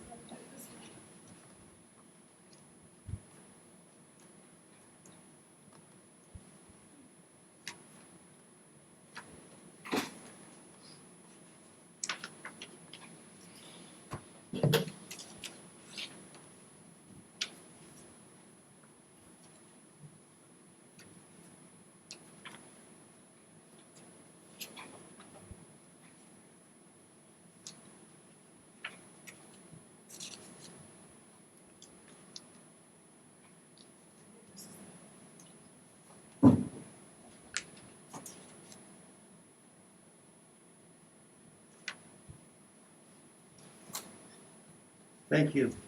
In the upper left image, I drew a line, a heavy draw line, which approximates the original extent of that north-facing triangular roof. As you can see, the extension simply goes eastward, same plane in the roof. It diminishes as it goes easterly, which follows one of the precepts of adding on to significant buildings is you want it to be subservient. It took a chunk out of the roof, making it more transparent. I think it's an extremely successful addition. It does not mar the original house at all. Moreover, I want to say that the special quality of this house is its invisibility from Meadow Lane. That is what's special. If it comes down, we're going to have to do FEMA all over again with another 50-foot monster up in the air. And that's why it should be landmarked. Well, I don't know that I would agree that it should be landmarked because of what could be there. Okay. I think that's immaterial. I think what is material is that is significant It house. is there and it's invisible. And when I look at, from and another I way. think Jaffe's impact on this community was significant, and while others may question his impact on the entire country, his impact on the East End, on our community is important. What was originally approved by the ARB is immaterial to me. What is material to me is what was originally built. And when I look, and when those changes are made, because also the plans that were submitted were not nearly as specific as they are today. So on site, the house that he built is important to me. And when I look at the renovation, and he could not go back to Jaffe to do the renovation, therefore he went to someone who would pay homage to a Jaffe design and found that house. Therefore, I think that house is significant, and I would hate to see us lose that house. And Barnes actually worked for And Jaffe. Barnes did work for Jaffe. John? I agree. I think the report speaks for itself, and the legacy of the house is one that must, I think, it's a part of the community, and the house is definitely worth saving. It should be here for the next generation. Let me open it up to public comment, and then, John, you can respond to both board and the public. Are there anybody from the public here that would like to speak? Okay. If not, John, the floor is once again yours, and then I'll just sum up where I think we are. The fact that just a couple of notes, and then of course we'll respond in writing. But the fact that the Jaffe house that was demolished on the to the west, one of the two that was demolished is a spec house. It's interesting that you say that. First of all, the fact that it's a spec house is irrelevant, number one. But number two, interestingly enough, Stern gave that to Jaffe and said, build exactly what you want. So if anything was an authentic Jaffe, and Jaffe had full license to do whatever the hell he wanted, that house was the house to the west, the one just on the east side of the Cooper's Neck parking lot, was a much more traditional Jaffe house, number one. Number two, it's interesting, you sort of get yourself caught in a bind when you talk about the way that allegedly historic houses are to be viewed by complementing the addition. First of all, the addition is not a minor addition. It increased by a full 100% the facade. So that's not a minor addition. The fact that it happened to be somebody who worked for Norman, is irrelevant. It wasn't Norman Jaffe. Number two, I think you misunderstood me taking you through the diagrams. Those were modifications made in the field after Mr. Jaffe had been terminated. So they're not, that as-built does not reflect his work. If anything, it reflects the significant difference between particularly the fenestrations that were shown on the plans that were approved by the Architectural Review Board and what was built in the field. So that creates a significant problem in terms of the authenticity. But when I talked about sort of getting yourself in a bind, it's interesting. If you look at the Interior Secretary's guidelines for renovation, which is what you guys refer to quite often, the whole idea when you're adding on to a historic house is not to mimic it. So, Peter, an old deference when you started talking about being complementary of the design, and it's not to mimic it, which was the big conversation and the big controversy that was had with another application that I was involved with, the Nakamoto house, or whatever you call it. The design that we had suggested was a design that you could literally take off.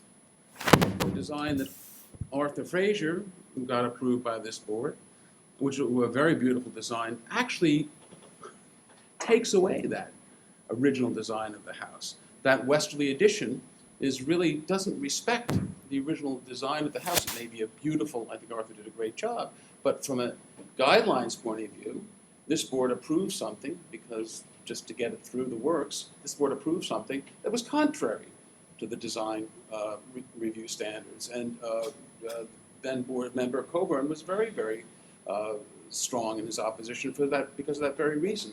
So it's interesting.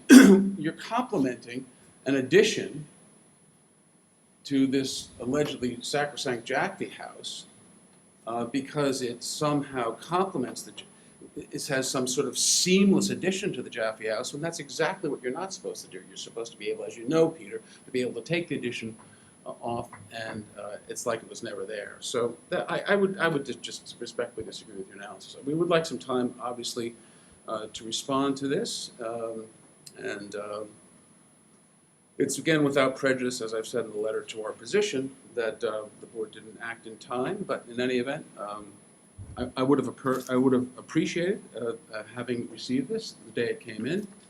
It came in today, so you got it. And I would have maybe had some more comments based upon some more considered opinion, but I would stand by everything that I've been able to respond to on the spot, as it were.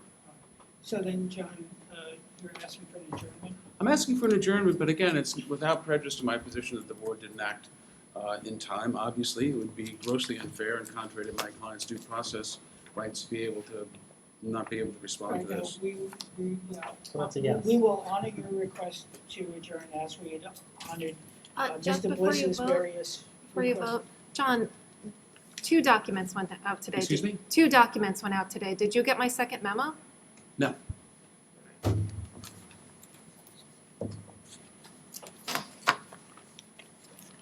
Again, I have to say, I'm religious about making sure that things get to people before the meetings, and I would just simply Okay. ask that you follow the same. We do the best, Play by the same we do the rules. best we can. So, in as much as you're asking for an adjournment in the same way that Mr. Bliss asked for an adjournment several times before, Forrest, you all set? We're gonna adjourn it? Do you have anything to say, Forrest? Okay. no, I was just making that this is, I just wanted to we give Forrest. request your adjournment the same way we honored Mr. Bliss's request for adjournments previously. So, we look forward to your write-up, and that'll give us a chance to respond as well. I move that we accept the applicant's request to adjourn to our next meeting. Second. All right. All in favor? Aye. Have a nice Okay. day. Have a nice Thanks, day. John. You too. 9 years. Okay.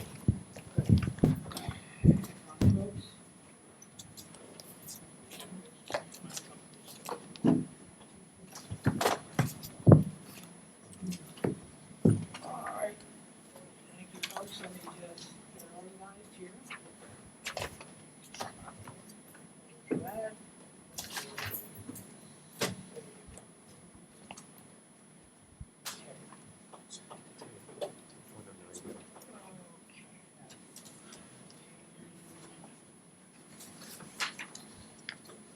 Okay, so next is Beachwood Black Llc. The applicant has requested adjournment to the 27th, which we will respect and honor.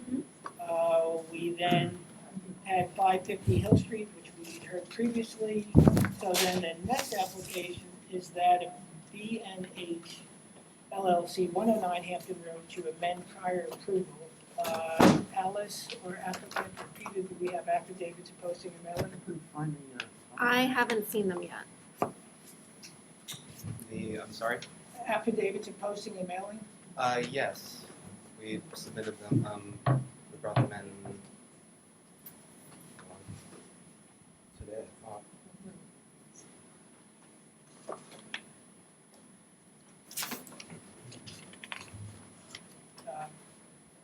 I'm sorry, I wish I would have stated that at the beginning. But for any new cases, we have to have the affidavits of posting and mailing in order to have jurisdiction to actually hear the application. If not, as frustrating as it is, and as much as you're here, we simply cannot legally hear it. So unless you have that, this has been an educational experience. Are they in there? Oh, well, why don't I take a look? Okay, I don't even see so the full file. here's what's your first name? John Gray with Coral John, Brothers. okay, so John, let's do this. We're gonna move to the next application, fine. and we'll call you back, Okay. okay? You got it. Immediately after that. Alright. But you do think you submitted them? And this is not for the original application, this is for this one. Yes. Okay. I have them. Yes. Did you, when you were driving by, did you see any posting? Yeah, I think I did. You did? I think I saw one. Okay. I thought I saw the old one. I thought Oh, I don't know. I can't. I think it's on the file. I wasn't looking. Okay. Okay, so let's move on. Okay, so the next application is that of 9 TOCNL LLC.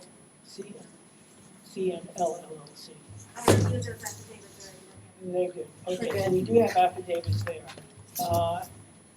And does the TOCNL stand for anything, or do I dare ask? Yeah. Nine First two- time I heard it was tonight. It's No, nine but two- actually, what does 92 matter, Cooper Lane. Yeah, there you go. what does matter, and I didn't check the file for this, is a disclosure of LLC ownership and management. So I don't know if that's in there. I'm not gonna hold you on that. But for all those who now choose to use this very popular entity, an LLC, there is a requirement that you disclose who the managers are, and I believe the limited partners. The reason that is done is to avoid any actual or appearance of conflict.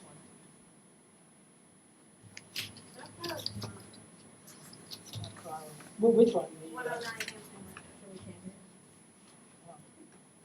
Shucks.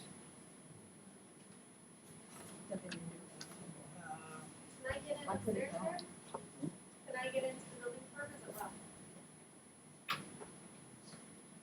Okay. So, all right, so we're gonna proceed with this next one while Alice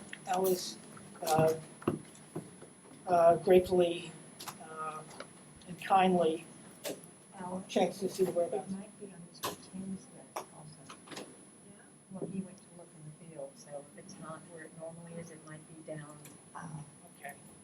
This is, Thanks, Alan. she goes the extra mile, folks. Yes, she does. Okay, so 9 TOCNL LLC, 92 Cooper's Neck Lane, for the demolition of a garage Sorry. and one.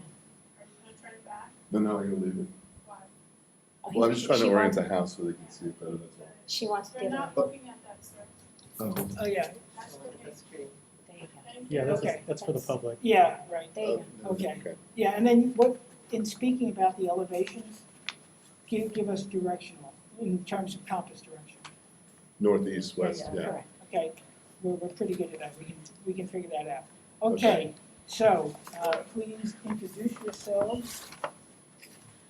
Good evening, Melissa Dedovich, Peconic Environmental Associates. I'm here on behalf of 92CNL LLC, which is located at 92 Cooper's Neck Lane. I'm joined by Tom Klingerman. Oh, now I get it. Now you get it. It's Nine- okay. 92 Cooper's Neck Lane. There you go. All right. So I'm joined by Tom Klingerman, who's a partner at Ike Klingerman Barkley, Yi Wang, also from Ike Klingerman Barkley, Joel Snodgrass, who is our historical consultant, and Chris McNally, who's representing the owners. And we're happy to present this project to you. And if you have any questions, here's Tom. Thank you for hearing this. We are going to hope to be renovating a shingle-style house built in 1898. And this is a photograph from Google Earth of the property and house as it currently exists. This is Cooper's Neck here. This is the existing house. You can see that currently the driveway comes down the middle, right towards the center of the house. And I show this just so you can see what the landscaping we're going to be doing entails, but also because this, if you see this sort of light path through here, that was the former driveway to the property. This entrance here is a much later design. I was rotating it because this drawing I think is already a little bit different from the other one.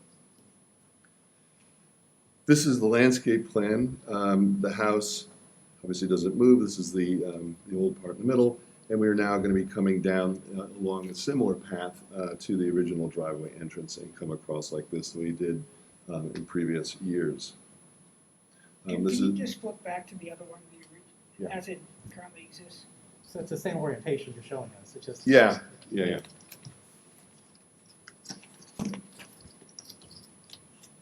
So you see, you entered here and came in like this.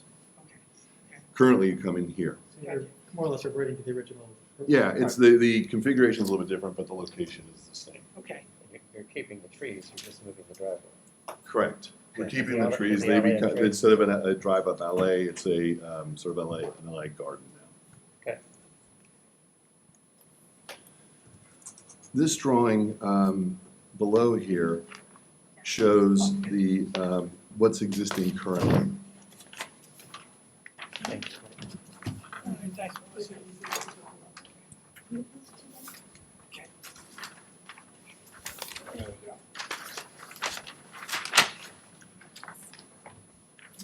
It's color coded. There's a barn here that used to be at the back of the property that was moved forward about 1990, and the barn was connected to the main house with this covered porch here, which is open currently. We plan on maintaining that but changing it. There are two porches on the front here which were not original to the house. We have photographs that Joel can show you afterwards that show that we plan to remove those. And we plan to remove this addition here and this piece of the house here, which was added, I think, around 1990 or 95 also.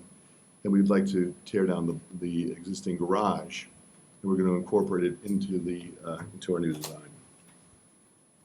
So this is a layout. When you say you're tearing down the garage, you're not moving the garage? We're tearing it down. Okay. And we're So- tearing it down. Okay, and then you're planning on building? We're going to have the garage in the new design, is our proposal. This here shows basically the proposed footprint of the house. We are going to enclose and condition the barn. We're going to replace this connector here, make it an enclosed, conditioned part of the house. Again, these were taken off. We plan to move the porte cochere forward 3 feet because it's built for a Model T or something, or even before Model Ts. It's just very hard to drive through there. Again, this will be removed. And the actual additions we're putting on are just on this northern side, and then we're putting a screen porch on this eastern side, and a little bit of addition here forward to the west. So all in all, this is about 2,000 square feet of GFA we're adding new to the house.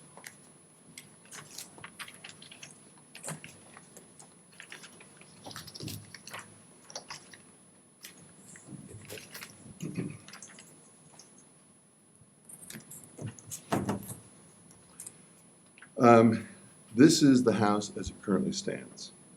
This is the barn. Can you do it so that the public can see it? Yeah, yeah. Yeah, sure. You're gonna get a catch, just trying to. Oh, there, okay. Thank you. This is the existing house. The barn is here, pushed back. There's an open porch with a flat roof here that connects to the older part of the house. Our proposal is to condition the barn and replace this open porch with an enclosed, sort of glassy garden room with a sloped roof. And then on this side of the house, pushed back as an echo to what's happening here, our addition. And just as there's a gambrel here, we've echoed that gambrel form. The way the barn is turned with its side to the street, we've done the same with our addition off to this side. Both, And Tom, the addition that's left facing, how far back is that from the front of the house? No, first the barn, then this one, no, to your right. Yep, so there's a barn-like structure, at least a reverse gable coming out there. How far setback is that? so here's the front of the house, and here's our addition is back here, actually behind. Right, so how This- many feet? Do we have here? Is this the scale? I hope. What is the scale? Seems to be. Okay. 1/16, so it's pushed back.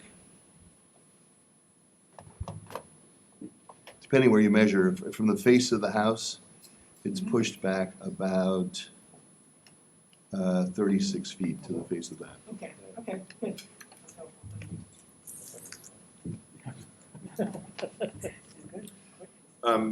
Does this need more explanation, this west facade? Okay. This is the east side of the house as it exists. This is the existing barn, which is towards us in this elevation. The back of the house, this is this little addition that we're tearing off. This is the open porch, which we plan to replace with an interior room. Here you see that room, sloped roof rather than the flat roof. This, by the way, is just a sea of asphalt when you're in the house. It's pretty awful. And then at the back of the house, screen porch. This remains pretty much the same. This is the addition. We've put a screen porch where there was this funny little, I'm not sure what that was built for. And then this is the mudroom, some steps up into the back of the house, and the gambrel form of the garage. There's a little bicycle shed attached to that. So trying in all this to keep the additions low and pay sort of homage to the higher original Victorian shingle style centerpiece of the house.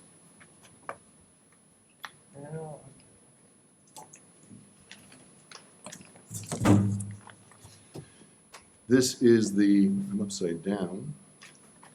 So this is the south elevation existing here. It looks pretty much the same. We've removed some of the elements that were added in the 1990s by the prior, one of the prior owners. We have introduced some small barn scale, almost like a window in a horse stall, windows to the barn building. We have narrowed this band of windows here. These are original windows. We've just narrowed it because of some plan changes. And again, the porte cochere has been pulled forward a little bit.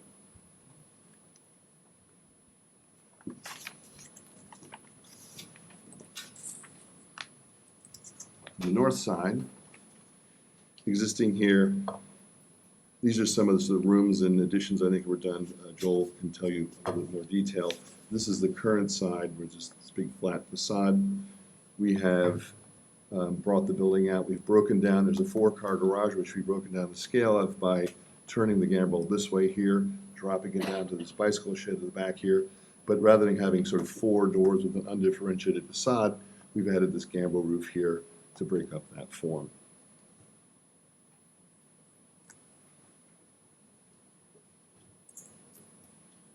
And then this is a color rendering of the above here. This is the entrance side again. The barn wing pushed back here, and our addition pushed back here.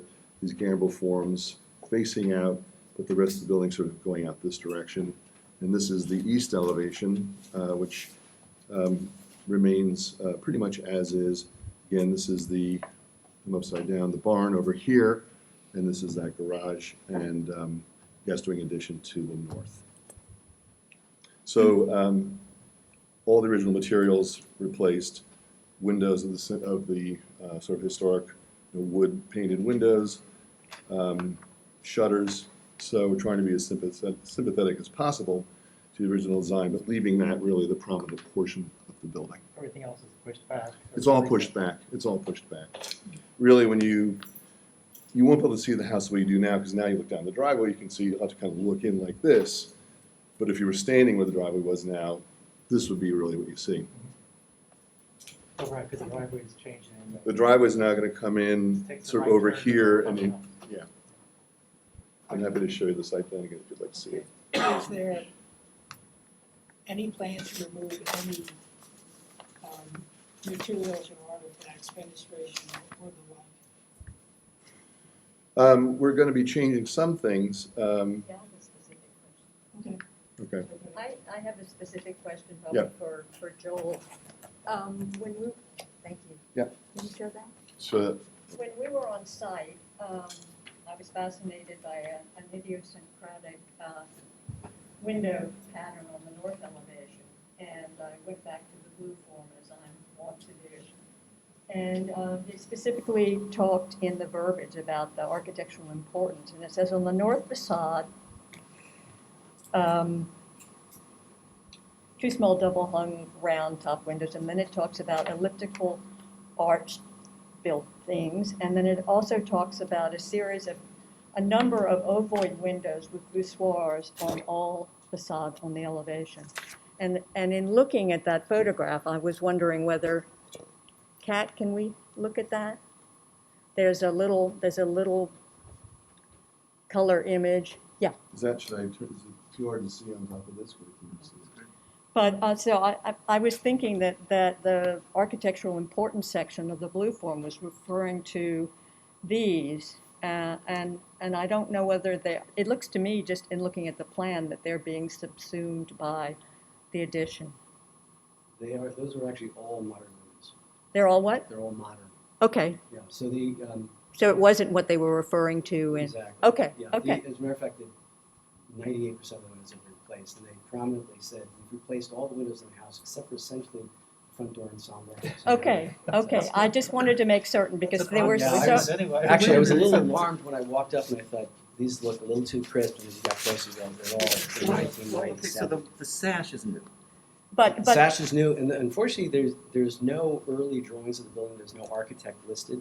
But when we walked inside, it appears that those are just stuck in for what they did for in terms of modern changes to the interior. But they're a stair. They're on a stair. They're a stair, and they're also, I believe, referred to in the verbiage. So Yeah.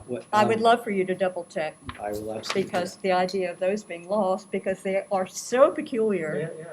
And I believe they were referred to as historical and I architectural will importance. absolutely go back and check.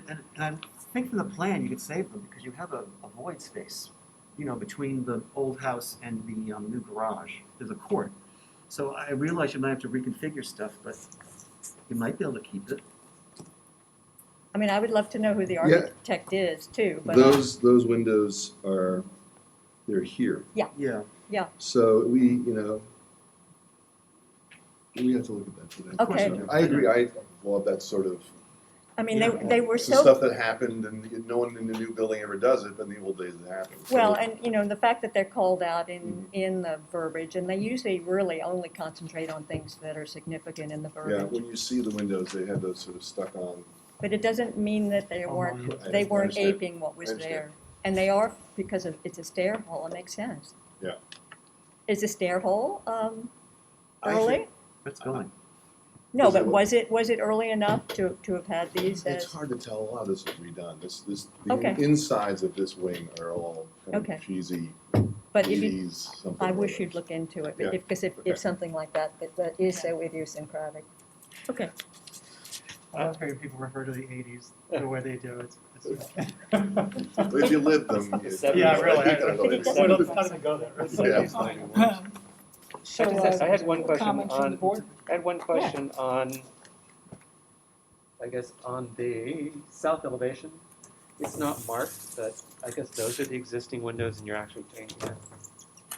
Hold on, It's A300D is what I'm looking which windows are you talking at. to? On the right-hand side.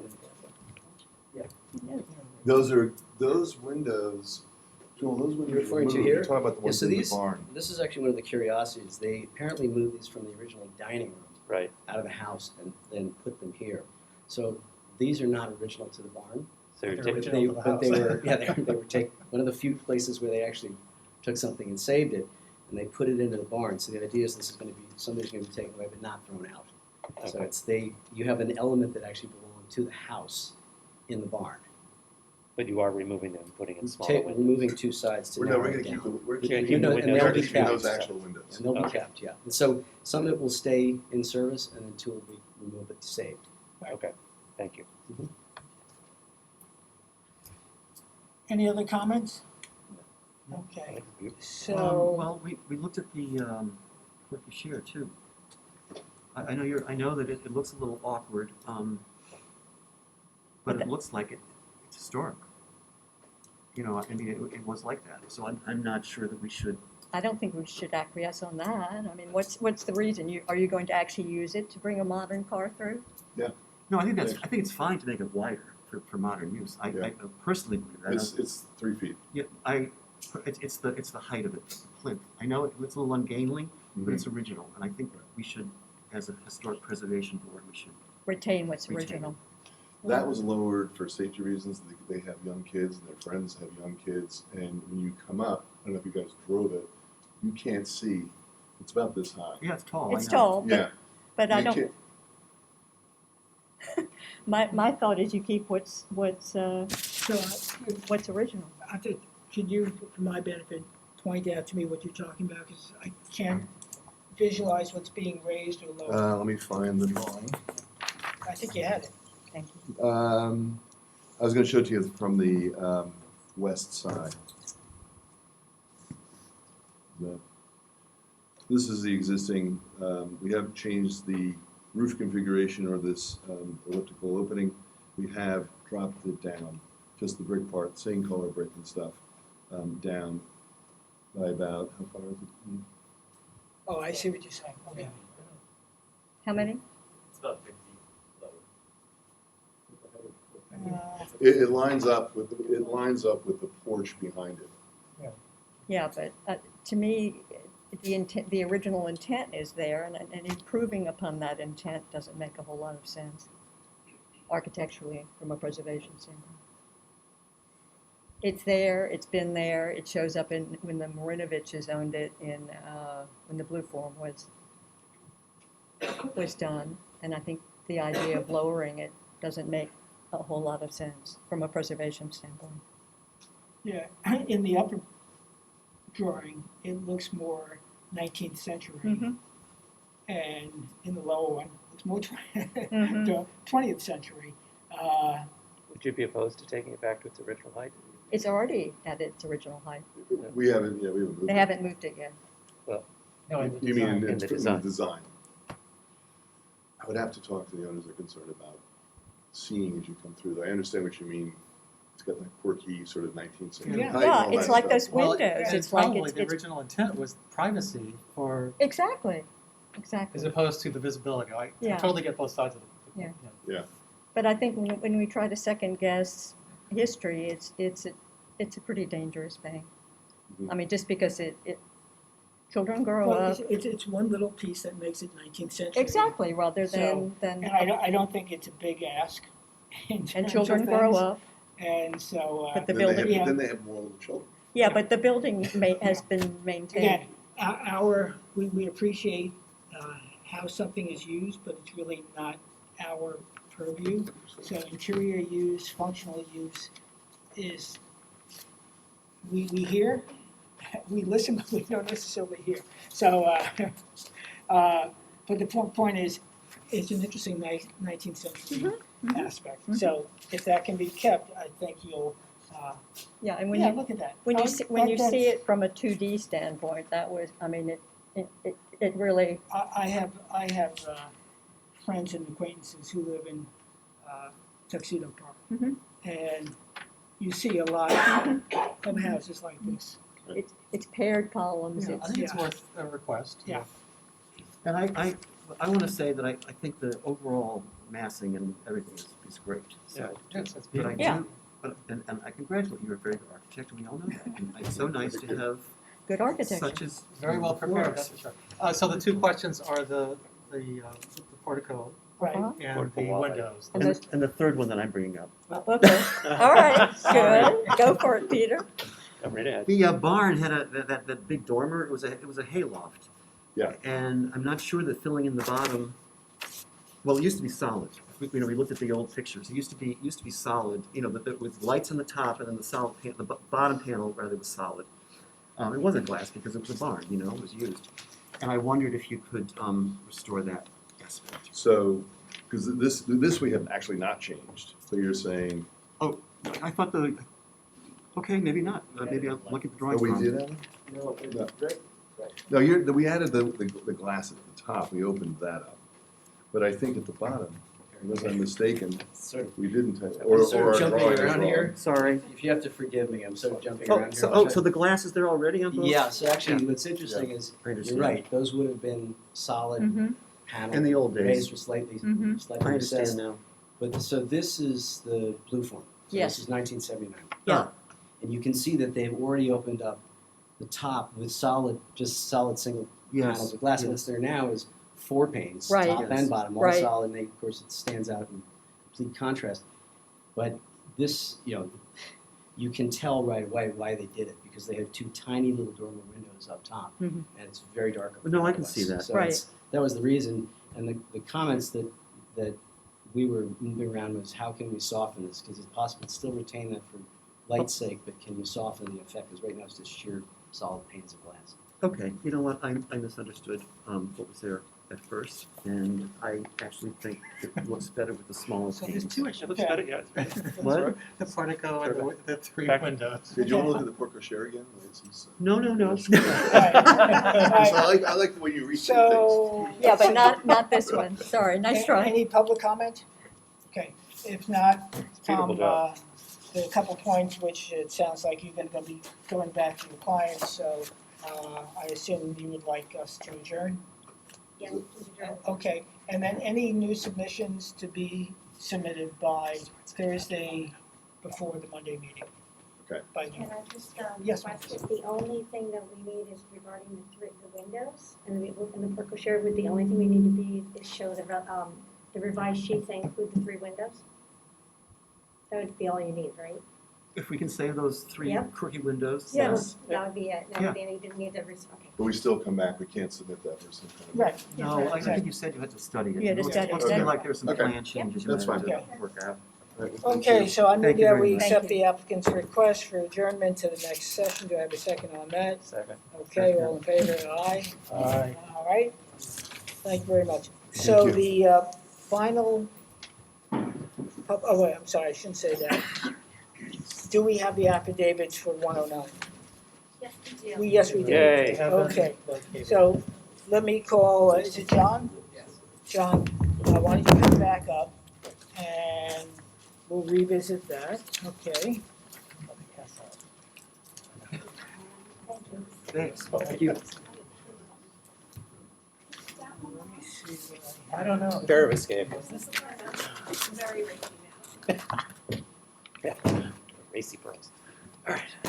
Hold on a second. Welcome back. Okay. Yeah, I got it. That's the big one. Okay, so we are calling back BHNH LLC, 109 Hampton Road, to amend the prior approval. So we now do have affidavits of posting and mailing. Introduce yourself, and then I just want to address one issue first, okay? I'm John Grew with Coral Brothers John, you are with Coral? in South Hampton. Okay. John, I didn't catch your last name? Grew, Grew. G-R-E-W. What's that? G-R-E-W. Makes sense. Okay. So, John, there were some current concerns regarding this property, which you may know some of the history. We went through several long and tedious and detailed discussions over what was to be preserved, what was to be done. And several of my board members and I were concerned that it looks like the house has been basically taken down I shouldn't say to its frame, but beyond its frame. Basically, there's nothing that exists from the original house that at least I could see other than the porch. And the stairwell inside. And the stairwell inside. So that gives us concern, and I know the building inspector was at the property today. He expressed that. There were some very specific requirements in the written decision, which I'm going to have Sarah share with you. Or, Do you have the written decision? oh, I'm sorry, I thought you had it there. So I want to address those issues first Sure. before we consider any amendments.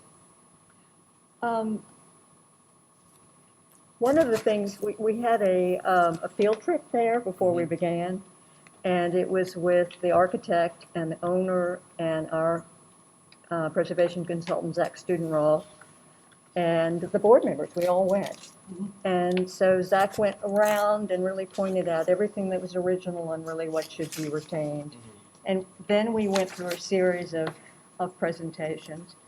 And Zach wrote it on September 14th, 2020. He wrote up something for the board, and it said that basically that the idea is to, the code requires that the existing historic house be preserved, including the additions which are not original and remain the predominant focal point. And he says that we're getting closer, basically, that by September 10th, 2020, they're considerably more aligned with the code than previous proposals. The windows and doors of the front or south facade are preserved as is in this current design, with the exception of a single non-historic 1/1 window in the west addition, which will be restored to a 6/6 to match the others. And so, all of this went toward, what we believed was going to be preserved. And in the same breath, we have had plans that said specifically in the plans, protect and maintain framing, and the arrows go both to the roof and to the sides. And so upon visiting the site on Friday, I saw that the rafters are all new and the windows weren't there.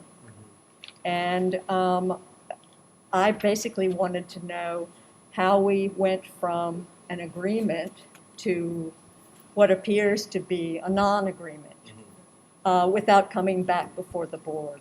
Also, I'd like to add that the drawings that we approved specifically called out the windows to be, I'm sorry, the drawings that we approved did not call out for new windows in the historic, per Zach's memo. But a subsequent plan filed at the building department, which we did not see, changed the note to put all new windows in. And we didn't see that. And Chris signed it off, but, It's something that looks like, there were irregularities that, that need to be addressed. The other thing is, in looking at all of the elevations that have been submitted, it looks like the existing and the proposed are on the same plane. They all look like you're starting from the ground and you're going on the same plane. But in other words, the new elevation of the house is depicted as staying, as existing, to remain.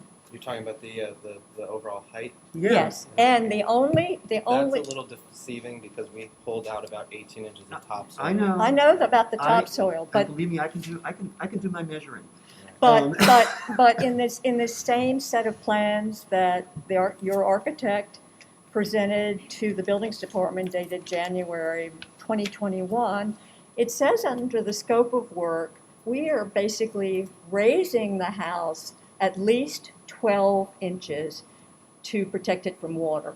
Well, this doesn't show up in any of the approved plans. We never saw that. We never saw that. I'm sorry, where was that? It's a plan that shows up. It's at the Department of Building Plan, Alice, that's in the file.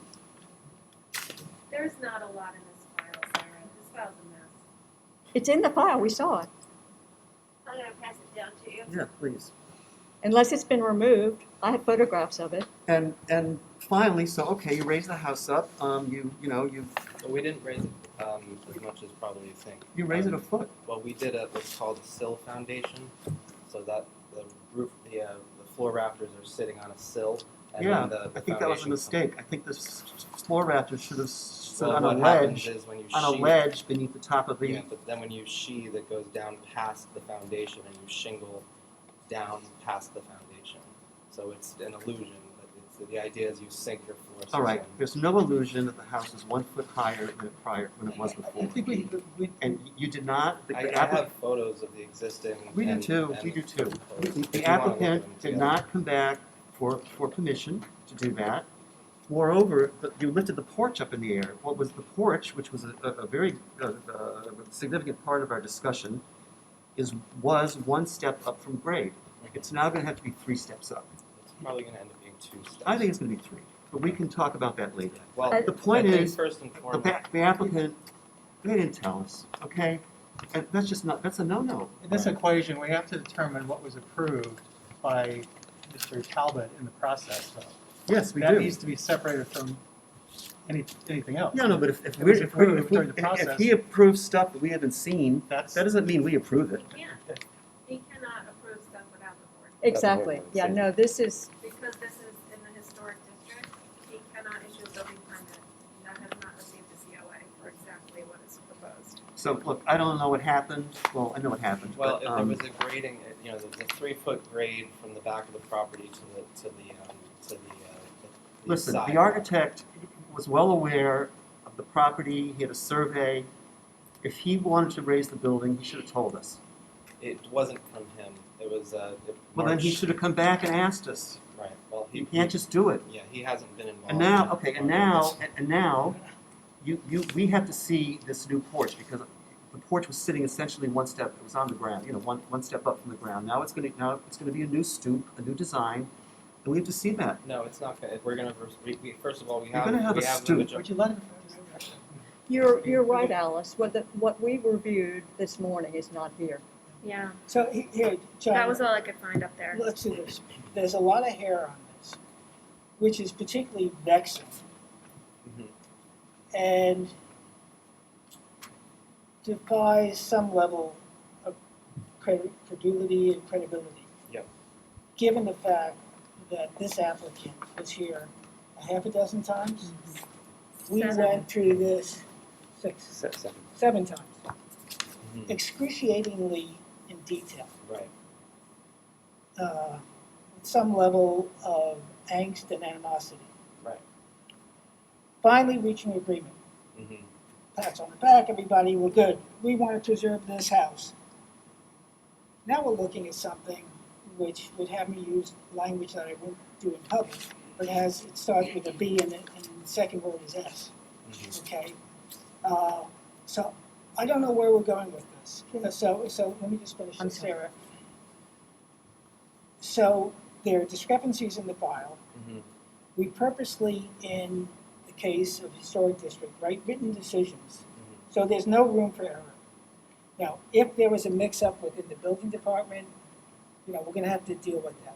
But there are issues with the file, what was done either by omission or commission, such that, I'll hear you out, or at least I'll let the board hear you out very briefly on the amendments you wanna make, but we're not gonna take any action. Well, let's not talk about the amendments until we clear up these two Okay. issues. And I think So- maybe give me a chance to Yes. explain Yes, it. all and right. then- So you realize you're now operating from a defensive. There was a requirement that if the framing, the fenestration, the materials all be maintained, there was no discussion about increasing the elevation, otherwise it would have been in the written decision. We thought we were preserving a very historic house in a very prominent location. Yeah. And instead, I'm seeing something with, it could be a new house. Yeah. For Well, all intents and purposes. May- So John, Jeff? one more comment for Sarah, and I then have- we're gonna I let have- John, I have- because otherwise we'll be, yes, Yeah, Sarah. no, I'm Sarah and then Alice. I have a direct question. Mr. Tin visited the site and was told that the original rafters and the original windows existed. Now, I'm curious where they are, whether they were numbered, whether they were documented before they were removed. Are they going to be replaced? Do they need to be sistered? What happened to the original roof ridge? There are all sorts of questions of things that never dawned on me that might happen, that seem to have happened. Sarah, I was just gonna list the details from the approval that were required to be Good. maintained. The window sash, front door, side lights, covered stoop, hooded entrance to kitchen, L, and brick chimney. And there was also on site, and I don't know whether this was ever entered, but there was, Zach specifically talked about the brownstone foundation, and that should be represented as well, but it doesn't appear to have made it into the. That's I gone. don't think so. That's gone. So, all the pieces of the true cross seem to be in limbo, as far as I'm Right. concerned. So John, you may be the messenger, we don't want to kill you, so, why don't you tell us, I have a lot of good news for you. all right. So first of all the brownstone has been saved and is stockpiled. Majority of the brick from the existing fire chimneys has been saved and stockpiled, and we are matching it with used brick when we rebuild the chimneys. A majority of the windows have been saved. All of the doors and the items that you've mentioned have all been saved and are at our shop on Main Street, and are going to be either replicated, repaired, or restored. No, no No. replication. No. No If there's replication. damage, rot. All right, so what we're gonna do is, Um, we're gonna have one of our board members Can I- inspect that with you. How can I Okay. finish? So the roof rafters and any framing material, the significant hand-hewn beams, all the original oak beams have been saved and stockpiled, and we're going to use them in the house. All of the original pine floors have been pulled up and saved and are being kiln dried and denailed and are going to be reinstalled in the house. The clients are extremely sensitive to the historic nature of the house, and they want it to feel like a historic house.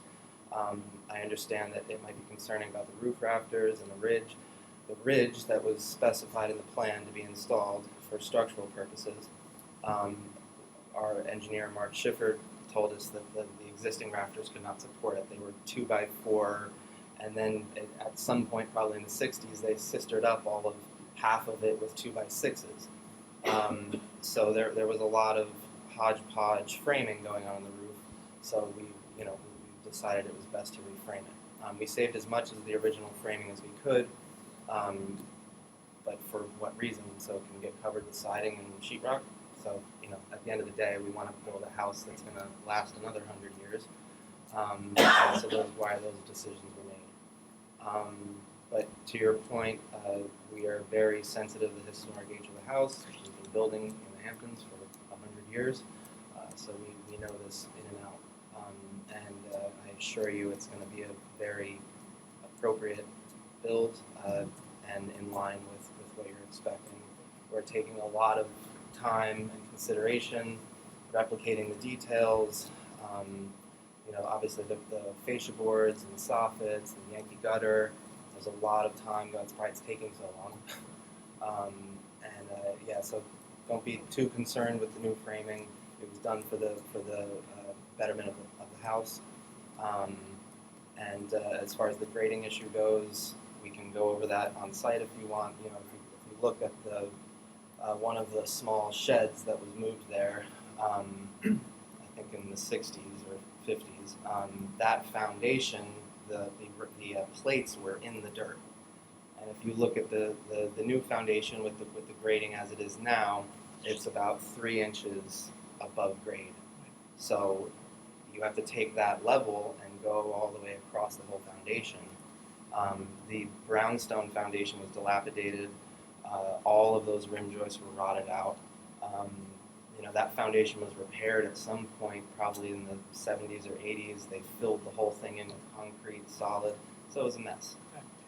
So let me I think a visit to the warehouse to look at that stuff, a site visit to check on the elevation, and just a lesson to be learned on all of this is Come back to the board. the written decision stands as a written decision. Any changes should always be brought back to the board. Now, if there's a crack in the system that either the building department thinks that it's okay to do certain things that create issues later on, we'll have to address that internally and think about how we clean it up.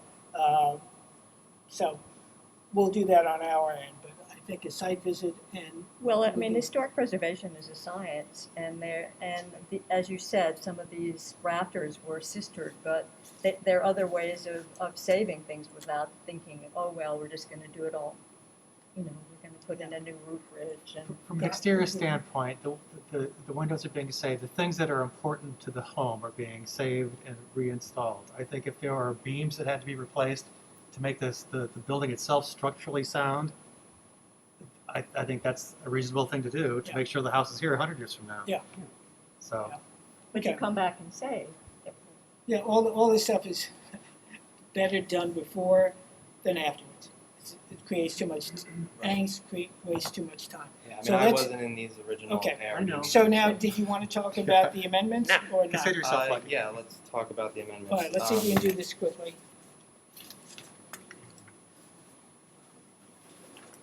So I don't know if you were over there today, but the approved dormer is framed out.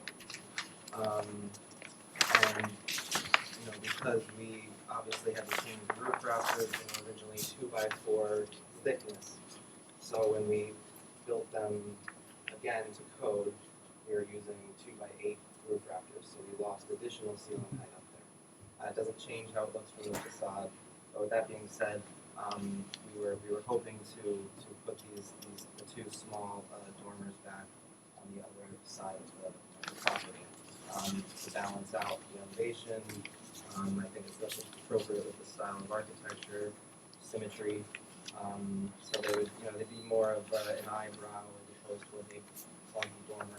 And that's on which elevation? On which elevation? East? The east elevation. Yeah, We did that. Yeah, we went through that so painstakingly that this is basically you coming back and asking for that, which was rejected before. So I really don't want to waste the board's time with it. I would advise you and your client to review the last meeting or two on this. I mean, there's a height restriction now. So the last time, and I'll do this from memory, so I may be wrong, they were saying they have a 6-foot sun, they have this, that, the other thing, they can't make the turn. Well, the Am I stairs- right? the stairs Guys, were now John, in- we've been through it, I'm tired, it's late. You asked for this, it was rejected, your client agreed to it, through the original plan. Well, I was going to suggest that perhaps we remove all the skylights. The skies, we went through this We went stuff. through all of Done. It's Skylights done. were going anyway. It's done. It's a closed Do you want closed me to issue. read this section from the determination? Yeah, sure, but yeah, go ahead. I mean, because on the building permit plans, the approved permit plans, there's skylights. Not on No, not no, on the no, Elm no. Street side, but on above this roof here and also on this So side. I think we were keeping some skylights. Maybe there was. We were, but that's not a trade-off, sorry.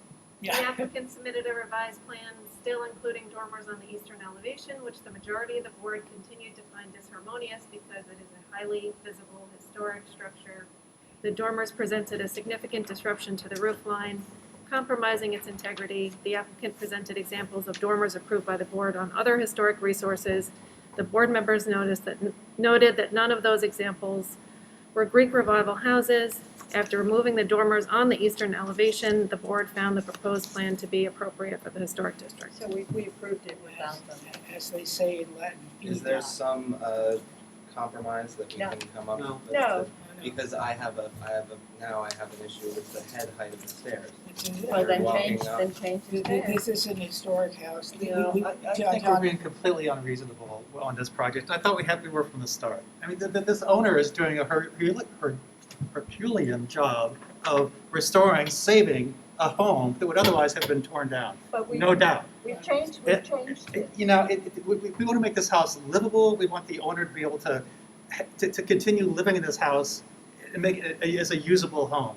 And I don't know why we're being so difficult about this addition of a dormer. There's already a skylight on the side, on that side of the roof. The roof has been pierced already. So that John. argument is totally irrelevant. John. John, we just disagree. Yes, we do. And from an architectural history This standpoint, house has been added on to 10 times since it was built. I mean, the architectural significance was lost years ago. I think we're doing a bigger disservice to the owner of this home well, and to the village. So John, you just vote accordingly. And you I will. did, and you lost. Yeah, I will do sometimes. It's like, But, I mean, when it comes to Greek Revival buildings, they didn't have dormers because they wanted to make them look temple-like, so that's the answer to that, and we. Well, the only problem is the symmetry aspect of But Greek it's Revival. not, it's not. So, Which is what is so based John, on- your it's arguments ridiculous. are, Don't waste your breath with this. your arguments, if they were not made before, I think the board would be more tolerant of hearing them, not that they would agree with them. As you can see, we have a split board, as Alice shared in her reading. It's almost insulting to see this big issue when there's so many other things happening in the village that just pass by. I You know, know, but- I can name 10 just off the top of my Well, head. I know, but we John, view, we're trying not to have anything pass. Yeah, right. we view each property on its own. We agree, we disagree, and in this case, because we had gone through it so long before, and it was heated before, so now you're bringing this back. So, John, we've We're heard lucky to it. have anyone who has interest in restoring a home in this You're not, and thank you. No, and like I said, tried, and we don't want to kill the messenger. You're a nice guy as far as I can tell.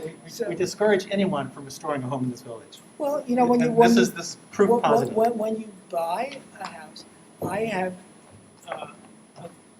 friends from a long time ago who bought a house in I don't want to. Newbury. to hear the history of in your Newbury. life story. It doesn't matter. They bought a house that dated back to the 1700s. I was challenged to stand up in that house. So, and yet they kept it. So, It's unreasonable. anyway, I hear that it's unreasonable. So now, here we are. You can either ask for an adjournment, or we'll take a vote now. Did we take public comment yet? What's that? Did we take public comment yet? Oh, no. Is that public comment? Yes. What about the shutters? Have we talked about that? Do you want to talk about that? Do you want to talk about it? Unless they were original from the original home, you might, why, don't waste your John, you're time. being kind of sarcastic. Yeah, I am, because I think it's a reflection of the attitude sometimes. Yeah, of this well, board. that's- I don't yeah, shutters because so- I've thought about replicating them and rebuilding them historically accurate and installing them. Right. Well, there was one question about how they interact with the corners Yeah, you got these highlights. and right, what they and, match. and the return. Yeah, And- well, the old ones, they were functional. Right. So they had a hook on the Yes. on the rake board Yes. that they would attach it to. Yes. Because I actually have a peculiar but valid photograph from the 70s, I think it is. And the one on the easternmost, it's a golf. And the one on the westernmost, they actually flap around. So if you want, Yeah, I've seen this photo. all right, it's from the Historical Society, and then the earlier one, they show the louvered shutters closed. Okay. All right. So let's talk about So- the shutters.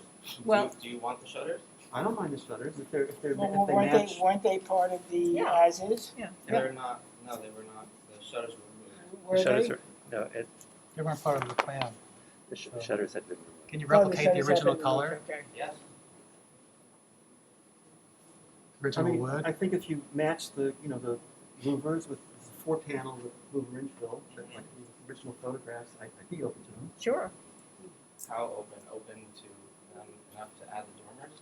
No. No, Okay, then we don't really need them. John, it's not Mon- it's not a, it's not, this isn't we let's can't make a play deal. Let's Make a Deal. Okay, this is It's not a- try that. Monty Hall. But, look, we're passionate about what we do. So are we. And I know, and sometimes we agree, sometimes we don't.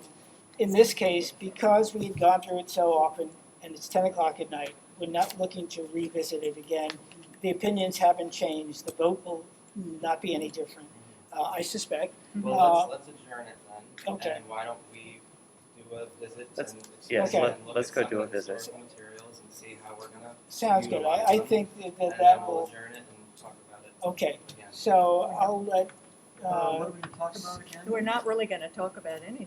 well, Actually, I'd like to, actually, let- I would let's- like them to demonstrate to you that the windows exist, what they're doing Yes. and I'd like to Yes. see it.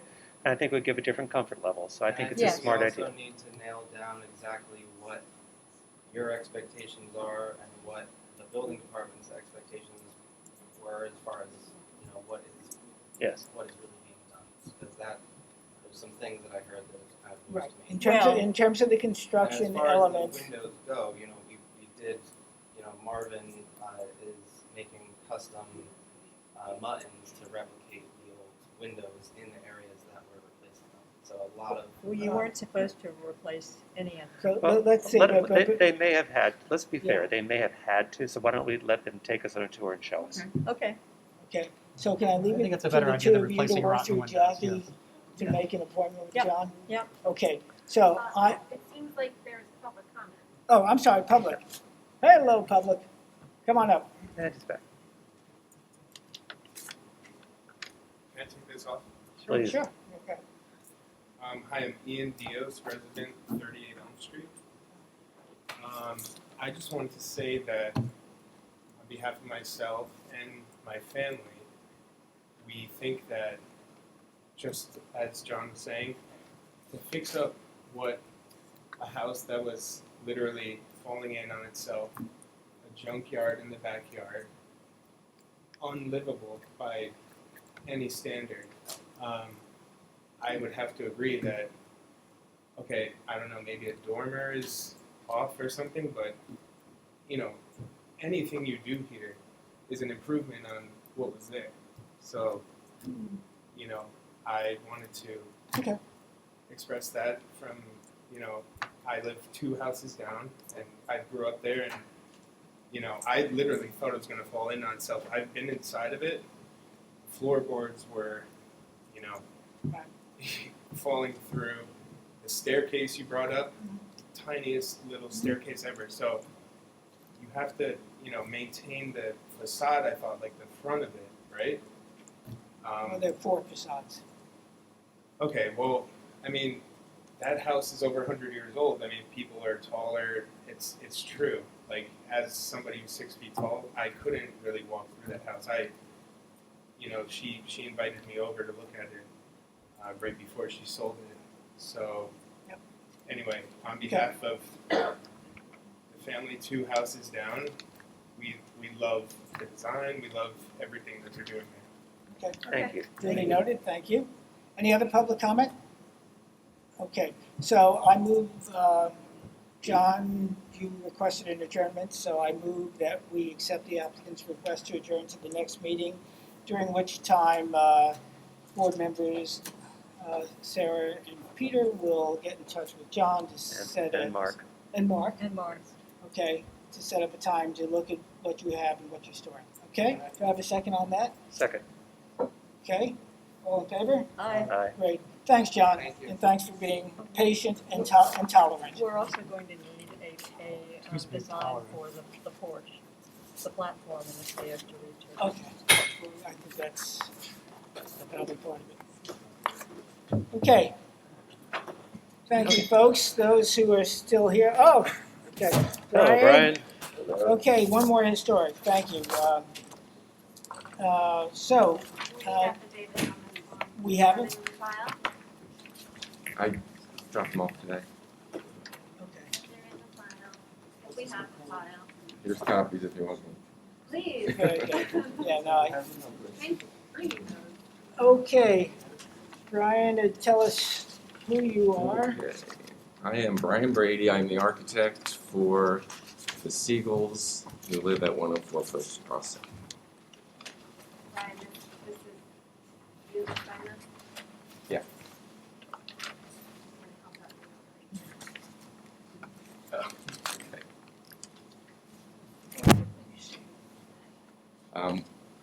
If anybody knows this house, it's the old Frankenbach house on the corner of Post Crossing and Elm. It's a great old house that was completely renovated and restored, and it's beautiful. And the new owners are a young couple with kids, and they don't have a garage. And there was no place to put a garage. The site is really tight, so the best we could do is like a 1.5 car garage on here, which would be storage for bikes and beach chairs and things like that. So it's basically a 1 car garage. We added a little porch because the pool's back there, shoved into the corner of the house, just to give them a sitting area. And I just tried to pick up some of the details that are on the house with the diamond pane windows and things like that. And it's just a very, very simple structure. Can you show us the site plan? Because I can figure out where it is. It Also, has, it doesn't it has help to, that you have the it address. has to be in this far, it has to be this far back corner, it's the only place. You have the Yeah. address is First Lake Lane in the drawings. Yeah. The address is, First Lake Lane's on the drawing. That's why I couldn't find it on the agenda. oh, Maybe. I put it here. Yeah. It says Siegel Garage, Pool House, First Lake Lane. Jeez, okay. Sorry about that. Oh, okay, fine, I see where it is. Yeah, it's back in the corner. 2 front yards.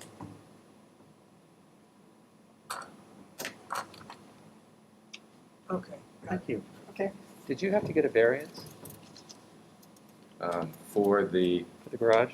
The garage, it's in the process right now. It meets the setbacks for an R12.5, which is what it is, which is 10 foot Right. for accessory structures. However, there's a caveat in there that if the site is more than 20,000 square feet, It bumps it up to 15, and this is 21,000 square feet. You haven't received your variance yet? No. How can we review something? Then we that doesn't have a can't- variance? Well, it can, Only preliminarily. We can't decide until the zoning board does, because if it has to move, then It can't move, changes the so view. either it's going to be there or it's not. Is there, yeah, 'cause it's really tight Let's back there. give Brian some direction on the design. Any comments from anybody? I think the design, I personally think the design is great. I think it harmonizes, it complements the house. My only when I looked at it from the site plan, just like, they're really tight about garages back there. That was my only Yeah. question. I mean, an accessory structure in this zone does have 10-foot setbacks. Yeah. There's the, And it has to be 5 feet from when the they, house, too. So, when they changed all the laws like 3 years ago, a lot of them got all screwed up, especially like in their 20s. Because they took away the 5-foot setbacks. you used to be able to do 5 feet if you didn't have plumbing. Right. I- Can't do it anymore, I which know was an that- oversight. I know Makes that- half the garages illegal. I know that your cupola in Weathervane is a signature, but You always say that, Sarah. Well, It's a garage. I don't think that it really does anything to enhance your design. It doesn't make it feel like a carriage house. No. And above all, with a column that's right in the middle of the way. Does that bug you? Which column? This. The columns on the I think you have way sides. too many columns, but that's your design. I can only say that I think it'd be very inconvenient with all those, with 1, 2, 5 extra columns that I could count. But that's you, up to you. It's up to me.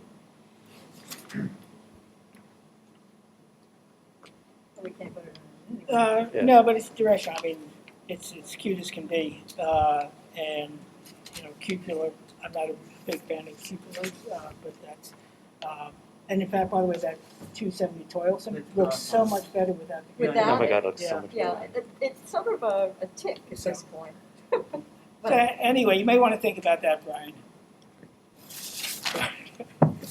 But it's a cute design. There's a quibble about the cupola. You now know. Okay. Okay. Duly noted. All right. But we and- can't do anything until I don't think we can do anything until you get to there. No, but this So is. what does that mean? We adjourn until zoning? Yeah, you're done. pending ZBA approval. Okay, and then you'll come back, but there's no need for him to renotice or anything like that. No, of course No, not. no. So anyway, and I think the response has been generally favorable. So, okay, any public comment? No? Okay. So, the board will, I don't even think we need a motion on this, do we? If you could just make a motion that we're adjourning Okay, we'll pending move zoning to board adjourn approval. pending ZBA approval. Okay, do I have a second on that? Second. Okay, all in favor? Aye. Aye. Thanks, Brian. Thanks, Brian. Bye, Brian. Okay. So folks, again, thank you for being patient. So we've got a driveway gate in the historic district, DCK Wyndham LLC at 35 Herrick Road. Is that person representing, anybody here for that? Right, 35 Eric? Yep. Yep. All right, good. Come, as they say on I have to wake TV, people up now. come on down. I understand. And now, do we have affidavits posting and mailing from you? Are we on that? I got nothing. Let's see. Hold on. Affidavit, you got mailers that they got done back on September 3rd. Okay. By the way, I'm Larry Santana, so. We just need Hi, Larry. we just need the 35. affidavit.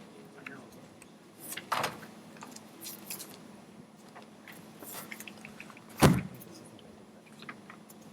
think I have the copies of it. Okay. Oh, may I see them? So, that's right. If it doesn't happen, John, then I can teach you how to get copies.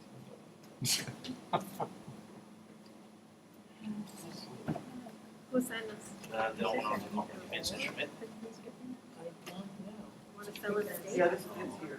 Okay. But I think, All right, good. you see, there was an extra copy that were made, but he hadn't filled that. But I can fill that. Well, can I see them, Peter? Mission accomplished. And then Peter? this is- Can I see them? Yes. Sorry to be nitpicky. The date's important. How did that happen?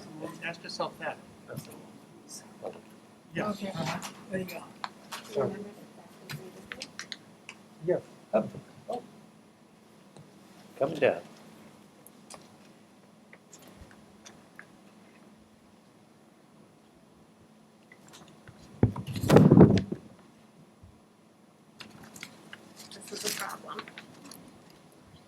date of the mailing.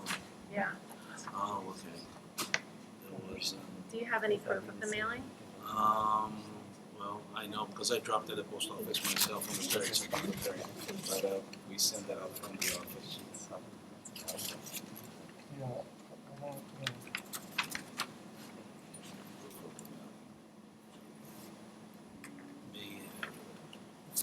There was, You want to check your file? no, I don't have any there. I may have on the store. I had the secretary do that, but I took myself to the post office.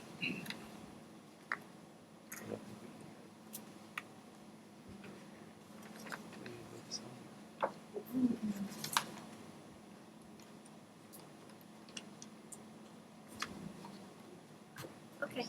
We're good? Okay. Hey. So tell us who you are.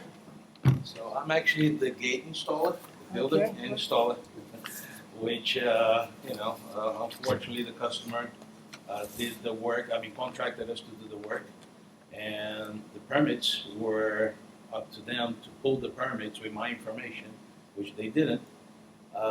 We did the work, and then afterwards, we came to apply for the permits. After the job was settled. So this is the gate on Herrick. These are the ones on Herrick. Right on the corner of Main Street. Yeah. Okay. Oh, gosh. Yeah. All right, Did they well, come before? Did they come before somewhere? I believe you should have a picture, right? so first of all, tell us who you are. I assume you're Larry. Yeah, Larry Santana, right? Okay, From and you IAL are Security. with? 500 West Main Street, East Bay. Okay. Do you have a picture of it installed? I do have it on my phone. Is there a chance that I can send it on the email? Yep. Yeah. Jack, can he send it to you, please? So Larry, tell us, are you looking to now take down the solid gate, which we would not have approved, and replacing it with this picket gate? Is that what you're saying? Well, basically, I need to know what type of a gate that's going to be suitable for them, so I Well, can. All right, so here's the process. When somebody goes ahead, again, either by omission or commission, and constructs something without approval or permit, well, in this, Correct. they had neither, then our approach is this, as if there is nothing there. Okay. So that gate doesn't exist as far as this board is concerned. So you tell us, not we tell you, you tell us what gate you're installing. Because right now, from our perspective, there's no gate there. Correct. So the gate that we have to be installing, then, So the gate that's there now Right. is not approved, and I Okay. can tell you a solid gate on Herrick Street would not be approved. So be prepared to take that gate down. It doesn't exist here, All and right. it will not get approved. So do you want to present us a gate that might get approved? Of course, yes. Okay, go ahead. Floor is Alright, yours. so, I believe that you would have to have a 50% see-through for the. Generally. Correct, generally. So like a louver gate. By the way, Kat, can you hear Larry? What? Can you hear Larry on the microphone? So maybe I should get back This is there. the email you All want to right. send it to. and- Yeah, I'll send those pictures. I'm not gonna approve anything I can't see. Oh, we're not approving anything. Why are we doing this? They were just giving Yeah, so basically, if you see a picture of the gate, which I had it, I can put this here maybe. Yeah, This in black and that's white. fine. So this is a full louver gate. The reason why we construct this gate was the customer asked us to mimic the actual gates they have around in the house. If you take a look at the garage gates, the pool gates, they all look like that, the same style. All right? So Right. she wanted to have something that would mimic that, and I said, okay, so we can build that, and that's what we did. We built it. But since that's not approved, so we can actually lower those louvers, and the half, let's say the half top of this gate could be with see-through pickets. Here's what what really may help here. We've gone through a lot of gate discussions over the last 5 meetings. Correct. I think we basically look for 50% transparency or more, but I think you should probably go back and look at those meetings, draw the gate that you think is applicable to this house and bring it to us for approval. We don't design for you. We're not allowed to. We review your design, but I think there's a lot of guideline in those meetings. So if you could do that and then just come to us with a gate for approval Understood, that I we can can certainly comment do on. that, and I actually have on the 27th, the neighbor next door Yep. Mr. Fagan. Yep. Ran around. Yep. So I have already an Great. application Yeah. in with the pictures of Yeah. louver gates that's actually a see-through as well. That's the way that Yeah. he wants it to Yeah. build. And then we produced it. I said, look, we had problems with your neighbor, and we must apply for everything before we do anything. And that's the route we took. So I was here a couple of weeks ago, Yep. and we did everything that I did for Ms. Kelsey. Right. And I have an appointment for the 27th. That's something that I Great. could bring up again for the Kelseys. Okay, good. Yeah, Good. So you come actually, back if you with could be ready. design and are we bringing the beer or what? Well, is you would this? have to get them noticed in time to bring them for this applicant, but No, he's Kelsey, already. right? if you already noticed, then yeah, you could bring one that he's noticed for You can this. just adjourn, come back the next meeting with a new plan. Yeah. Right. Yes, Yeah. with Right. all the Yeah. stuff. So that works. And just, yeah, give us something to react to. We can't sort of, Yeah, again, not allowed to. From my end, I I- always tell them you should I- pull the permit. I understand. No, I- So, Anyways. but now, Larry, you should understand that if you have a job in Southampton, you have to check with the building department to make sure that you have the permits Correct. in place. It's a whole other issue with licensing, which we can talk about afterwards. But so you're requesting an adjournment to come Yeah. back Yep. next week. Please submit your drawing, 2 weeks. Please submit your drawings of what you want to put in. Correct. Make sure it includes, obviously, the dimensions, the materials. Yes. Height. What's that? Height. Type? What's that? Height. Height, yes. Height, width, the- material. All the Yeah. dimensions, right. If you plan on any lighting, which we don't necessarily encourage you to do. And if they're, especially in that area, I would not include any exterior mechanism, in other words, like a gooseneck. Mhm. If they want to access it, there's plenty of modern technology, radio, cell phone, whatever, okay? Correct. Okay. Great. So, I move that we accept the applicant's request to adjourn to our next meeting. Perfect. By the way, did I say those, whatever submissions have to be in the Thursday before the Monday meeting? Correct. Okay? Right. Great, So great. I'll take care of that this week. Great. All right, Larry, thanks for being, Thank you so much. thanks for being a good Appreciate it. sport. Thank you, Larry. I'm Sorry. looking forward to see you again with better Did we news. vote on that? So, And maybe not such a big so long again, I delay, move- I'm sorry. I move that That's we, part. Adjourn? accept the applicant's request to adjourn to the next meeting. A second? Second. There we go, all in favor? Aye. Okay. Okay. All right. Thank you. All right, Have a thank good you, night. Larry. Thank you. Thank you, Larry. All right, the next one, now we move to public hearings, non-historic. The Polish Political Club is Adjourned forever. adjourned pending. Site plan approval. Yep. Heart Heart of the Hamptons of the is still Hamptons. adjourned. Larry, say goodnight, Gracie. Heart of the Hamptons is still adjourned. Applicant, that's right. So Heart of the Hamptons is adjourned, so let's move on to Leland Abrams at 187 Meetings. Meeting House Lane, 187, right? Yeah. All right, may I introduce yourself to us?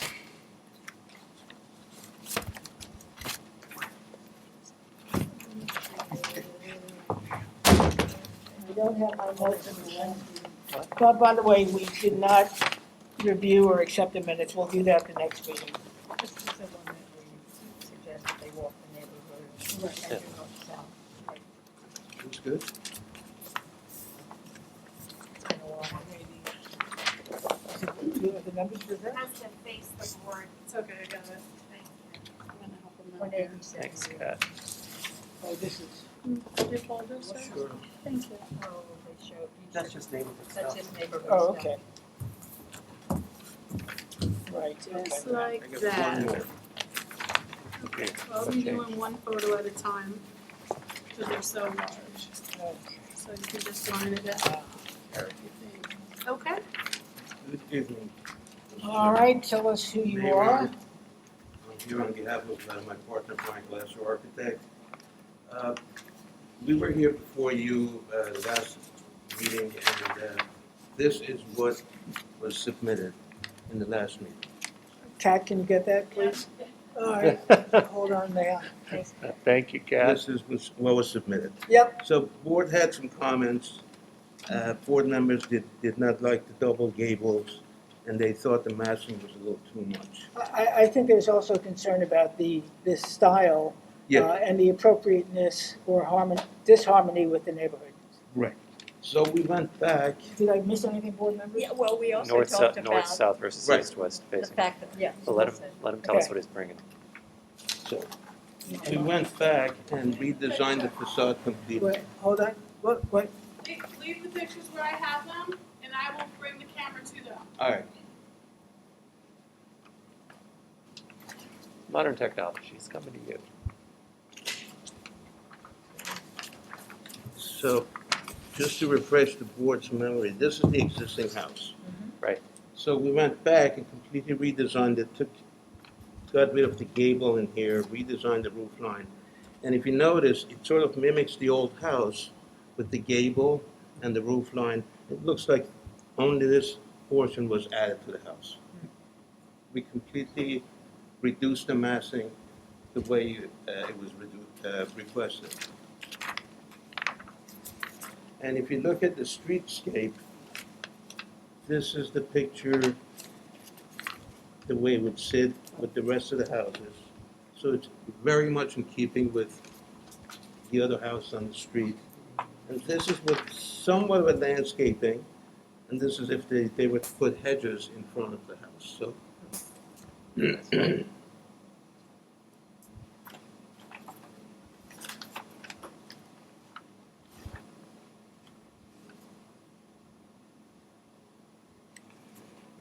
you look at the existing house, the new design resembles the old house.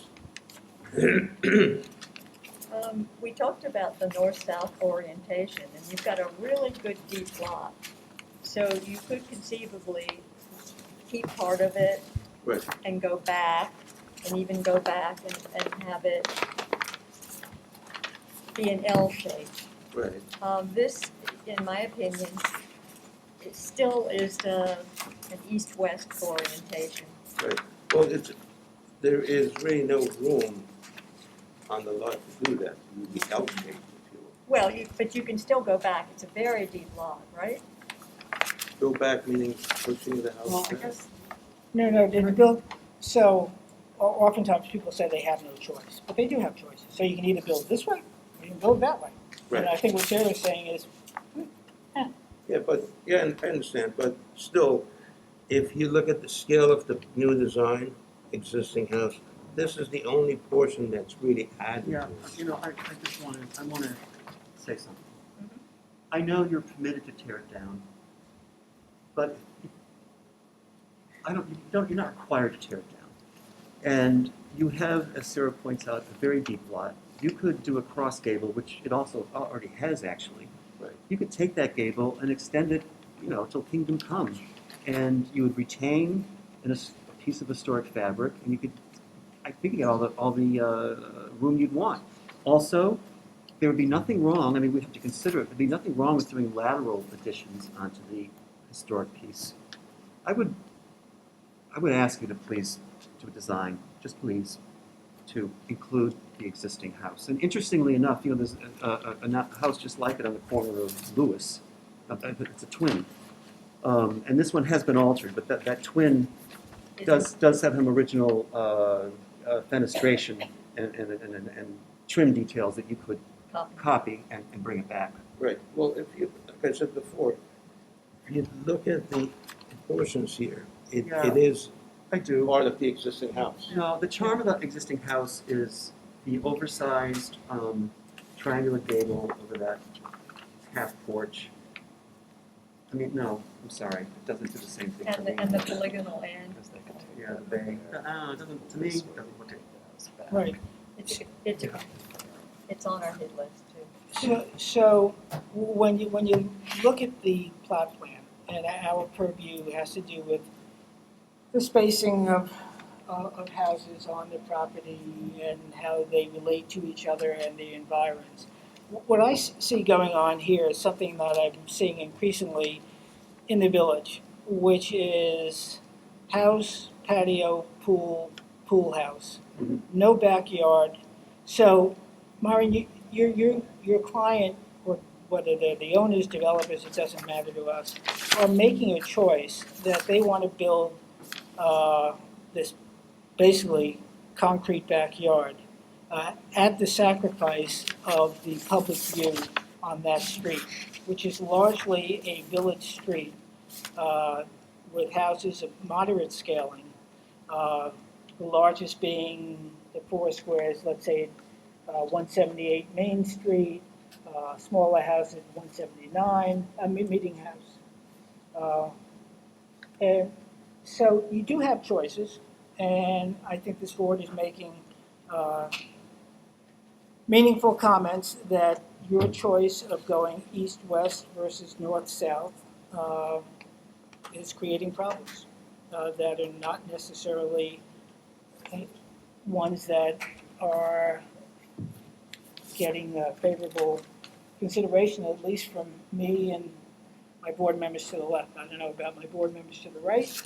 No. I will let them speak for themselves. When you look at that side of the street on Meeting House, there's a whole orientation, almost a rhythm to the street that this breaks. Mm-hmm. And I think if you take that into consideration and change, it would sit in more harmony with the street because you'd have less massing to the street. Well, that's what we're trying to display here. If you look at all these. No, you keep showing me, most of the pictures you sent me were houses across the street, not on your side of the street. Well, these are the houses on the same side of the street. Right, so look at the orientations of them. North-south. All north-south. Yeah, even at a minimum, taking that garage portion and setting it back at least changes the profile of what could be maintained as the rhythm of the homes on that street.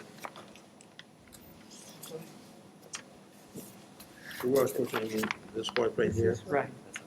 So Yeah. by making that recessed, at least the main facade of the house Sure. is narrower in profile. Right. I mean, that's just a suggestion.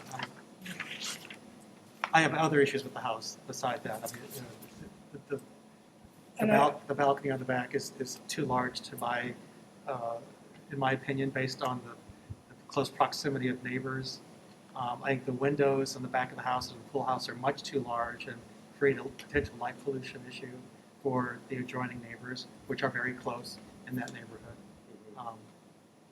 That's aside from the just general design of the house, which I agree with everyone else that having a north-south orientation would be much more appropriate to keep with the cadence of the rhythm, as Mark said, of the other homes. But at a minimum, somehow changing the profile of the house to at least give it a less of a. So is it the horizontal. width of the house? Is it that? Yeah. Yes. It's You've drawn a house that says parallel to the street instead of perpendicular. No, I perpendicular. it's the orientation. It's not It's the the si- orientation. It's not the width in terms of linear feet. Right. It's the orientation. And it's on a lot, as everybody has said, where you have flexibility. In fact, you have, Mark was just pointing out, you have yard space to the, what's my left facing, which, as Mark points out, if one were to choose to change the orientation of the pool, rather Right. than being north-south to east-west on the pool, then you've got room to expand the house in the rear and accommodate the board's concerns in terms of harmony with the neighborhood's north-south orientation. The gentleman mentioned the other issues. Can you elaborate on that? No, the balcony on the back of the house, I think it's much too large and it allows what could be what we call a party balcony.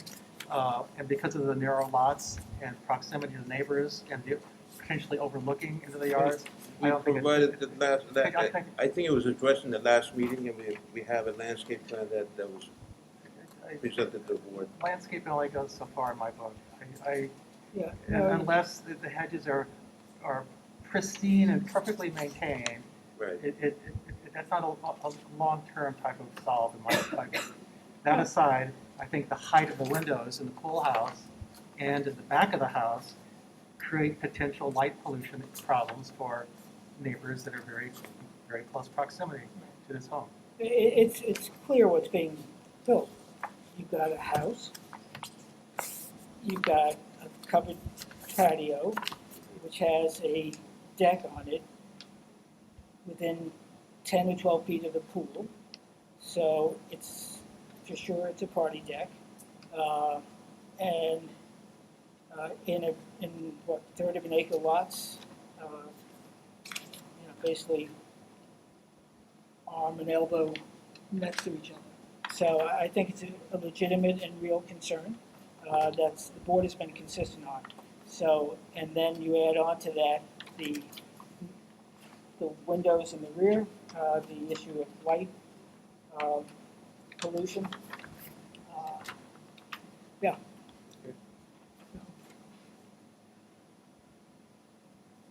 So we'll come back with hopefully a modified. Okay. What's that? Do we take public comment? Public comment? All those out in the public? Okay. There being no public comment and Myron asking for an adjournment, I move that we accept the applicant's request to adjourn to our next meeting, and as you know, submit stuff the Thursday before the meeting. Do I have a second on that? Second. All in favor? Aye. Okay. Thanks, Myron. Thank you very much. Thank you. Thanks, buddy. All right.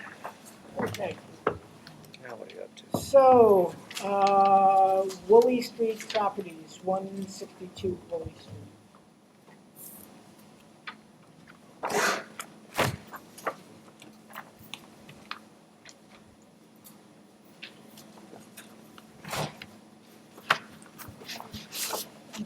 Again, all you folks that are here, thank you for being also patient.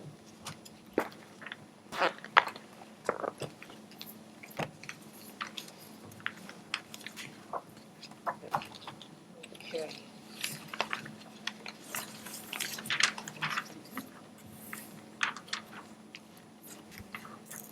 There's two Woody Street houses. Oh, okay.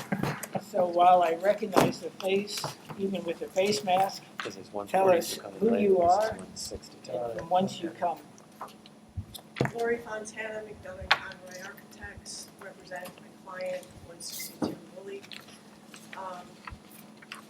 After the last meeting, which my associate was kind enough to present to you because I was on vacation, based on those comments, we went back and we reduced, some of the comments were the rear porch, more detail around the crown of the, instead of a flat panel, we Yeah. stepped it. That's right.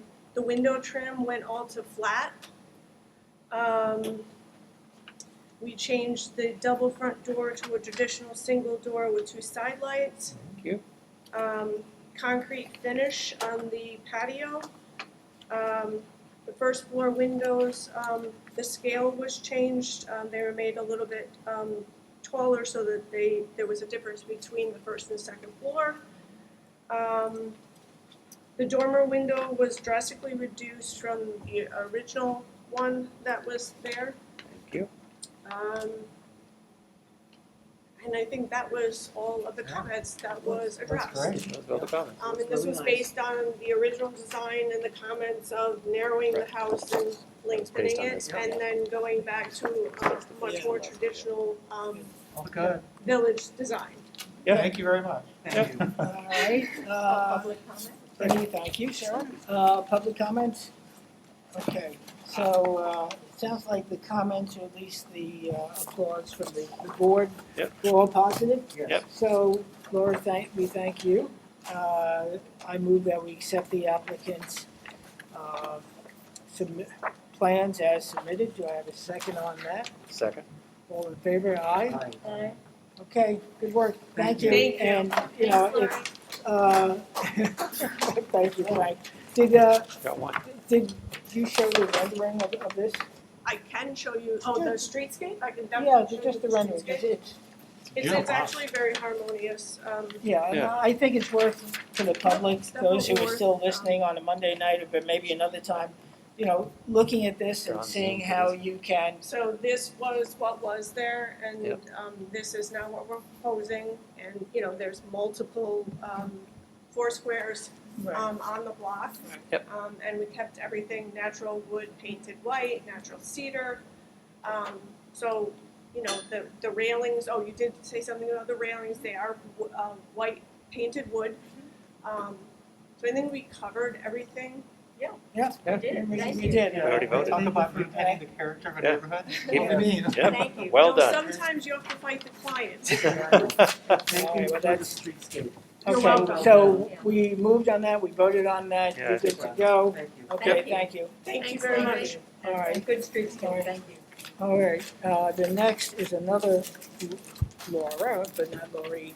Laura Danforth at 233 Little Plains Road, a two-story house. We've got We're gonna have to get a Jeff coffee. and Laura, so tell us who you are and what we're looking at. You've seen this before. I'm I think we Jeffrey have. Gibbons, architect. I feel like we talked about this Good a lot. evening. Last time we were here, we went over the design of the house, and specifically the roof was mentioned as perhaps being more in a, instead of having a hip roof with a gambrel plastered on front of it, we now have the gambrel form throughout the roof line. Can you comment yet? I think Sure. it's hugely, I only have one problem because it's hugely improved and I really appreciate it. And the problem is so tiny, but I think you could fix it, which is the crease in the gambrel, between the gambrel, slope of the gambrel and the slope of the dormer. If you could make those two roofs coplanar, I think I'd be done. Would you be done if you drew it on the plan? Yeah, I don't know what you mean. Oh, okay, the dormer, the plane of the dormer roof, Okay, maybe direct Jeff. Here? So Jeff, have it facing towards us. Talking architect talk All right. now. I think we can do this at the table. the plane of the dormer roof is slightly This one? steeper or shallower than the plane of the Oh, got it, Right got here, it, right okay. here. And with a strange crease. So what he wants is this. On the existing garage. Right here. But, yeah, that crease, it looks Got like it. a mistake. Headroom. I mean, and I think it'd be easy to fix. Just gotta change the slope of the gambrel, which is, will be easy to build. Well, it's not so easy with the permit law. No, Pyramid law can't come into play because it would be can't the same come into plane play. as the dormer. no, I can't, I'm not allowed to draw. So I have to say it in French. Or if you can direct Jeff with it, you know, See this crack, this crease? It's this. No, it's not existing, the house is brand new. No. Well, then that's a mistake and there's no reason to repeat it. okay, so Jeff, now that you understand what Peter is, can you point it on there so at least I and folks Yeah. to the public? Oh, yeah, try not to move it, because then you have to move it around. Yeah. We're rodent cats night enough already today. All right, so what are we looking at? Okay. Right here. Okay. See where there's a ridge right there? This It's a flat. dormer Yep. has a slightly different pitch than this plane of the roof. And that's exactly what bothers me. Actually, I saw it on the garage, and at first I thought, that's weird. But when you stand back, you don't see it at all. Is that the Well- right picture? Yeah. Yeah. To me, It's on the house on First Neck Lane too. It doesn't bother me. Yeah, Is it I- enough of I a don't- quibble to vote no? yeah, I hate Okay. bad roof plans, you know that, I'm a David for roofs. Okay, I'm just All right, getting it out there. Ruth Maven. Well, we don't always agree. That's evident tonight, yes. Thank you, I John. see this all But over there's, town, but it there's drives me love. nuts. We don't, so, in any event, I find no objection to it. I find. What's that? What? You're fine. Yeah. Sure, it's also bad waterproof John- detail, why do you wanna have a junk in your roof? Gives you more headroom on the second floor, No, you It- can it- just raise the gambrel pitch. and then I won't be I able don't to think you're fit talking this about the, gambrel on. I don't think you're talking about the same thing. He doesn't want to listen to me, that's all. Do we need to take public comment? All right, any public comment? I don't think you're talking about the same thing. No, there's no public, very, I'm gonna still keep saying that. right, okay. Somebody I'm not 100% sure I see what we're talking about. So, Here. so, So is that. oh yeah, So okay, is so that. that, right, okay. So it must not be an issue. So, No, we wanted to see closer. Yeah, I want to see closer. I Can want- we do it closer? Yeah. No, we had it, we had the view. all right, Kat's, I just wanted to walk up and let these people know that if you point here, you can see your finger there. there you go. Okay? So, Are you being sarcastic? Thank you, Kat. Can you zoom in now, please? You can use your middle finger too. Getting punchy. Mhm. That was great. So Kat, to zoom in on that? which one? Are you, The middle one. The middle Peter, one. are you raising the gambrel or lowering the dormer? I'm raising the gambrel. Right, so it doesn't It's affect, completely decorative. right, it doesn't affect head height. Doesn't affect That's why I don't think anything you're talking about the except same thing. It makes it look like a rational roof plan that won't leak. So this is nothing to do with headroom is what Peter's Yeah. going to. So you wanted to It does match, raise the height of the top No, of this is that where you're not shed talking about dormer. saying, he's talking about raising raising the front I door. understand what he's saying, and I have worked on this day and night It's, since we but moved there's here nothing under that before, roof and line that has to do with head height. yes, No. this is higher than Yes. there. No, he's talking about making the We're talking gambrel about, higher. put your finger back on the gambrel. He's saying take the Okay. gambrel up to the dormer height. So he's changing the shape of the gambrel. Ever so slightly. Ever or like so slightly. 6 Well, inches. it might just be ever so slightly not in favor of the garage that's there. But the garage is way back, and I don't know why you should repeat a mistake. All right, Wait, say something. I think we're dancing on the head of a pin a little here, but I If understand the your intention is to point. mimic something that's currently on the if the- property, I mean, to me, it makes it much more consistent. what's it by having the gambrel and the God knows dormer there's some match? of the mistakes in my house, I can't tell you where I could start with that, but, The night's long, please don't. yeah. I see no issue with it. I mean, that's what the owner, the architect think is appropriate for the home. We should probably vote on this. Okay, All let's right. go. All right, yeah, I don't have an issue with it. I mean, one of the questions, if the garage didn't exist, would you do it that way or would you do it differently? But, does that really matters? That's a good question. Would you? I would have probably done it differently if it didn't exist on the garage. Okay. Well, you changed the doorway, thank you. Yes. You resolved Everything that, else looks great. and it looks Everything else we great. asked for has been done. So, okay, so if you're saying, I'm just trying to understand the logic, but also to get the house approved, is in the absence of the garage, you would have the gambrel and the dormer This co-angular, or at least Coplanar. coplanar, Total thank you. hypothetical. So, This particular the case. gambrel is a very unusual gambrel. okay, It has 3 pitches Yeah.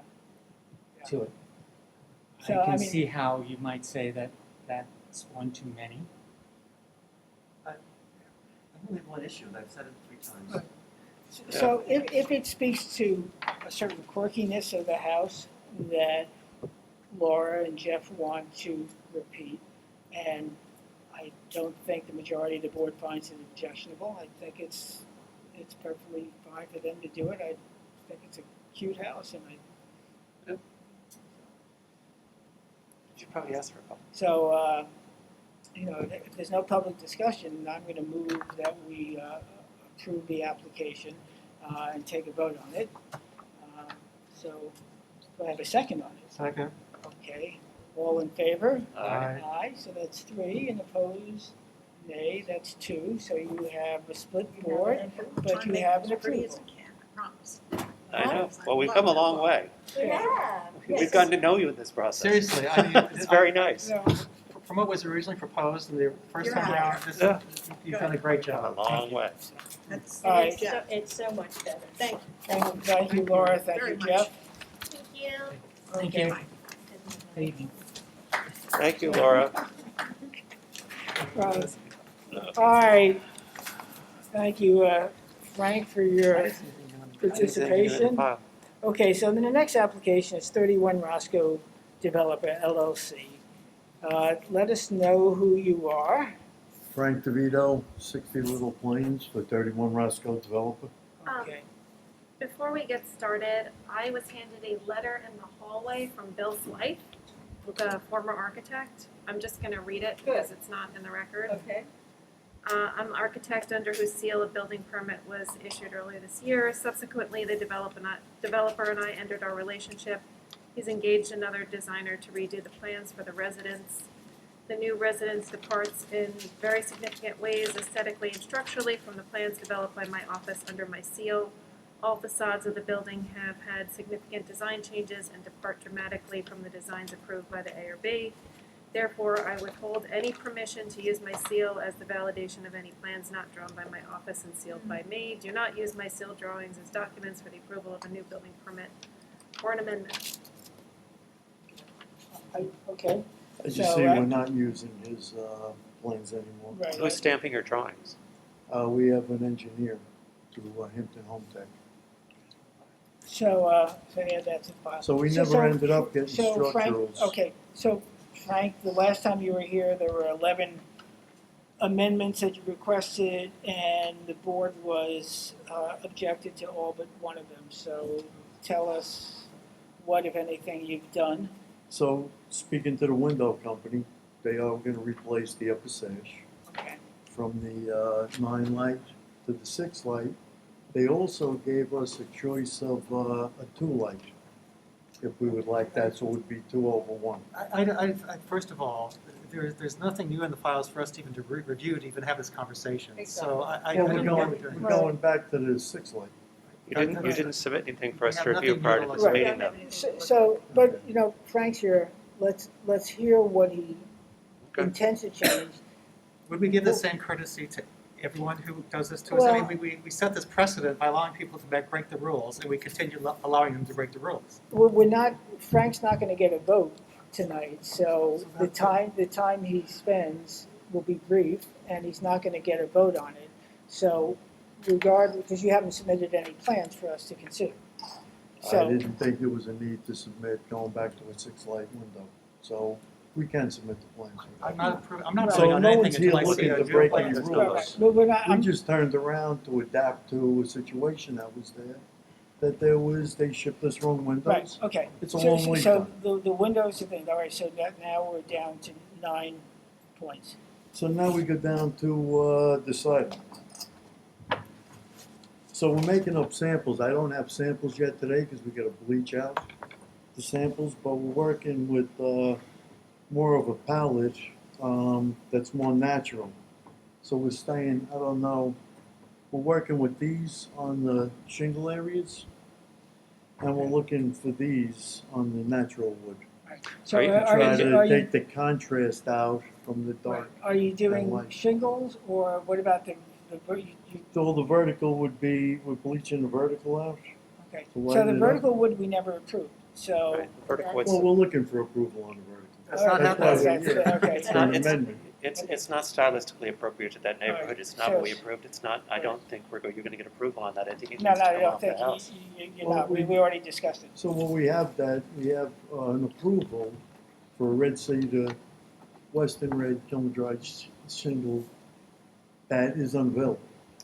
The hard So we part need is, to adapt. the hard part Where is, do we go with the that? hard part for you is, you said that last meeting, and I just finished building a house. Mm-hmm. So I called my builder, and I called 2 other builders and asked them if red cedar was hard to get.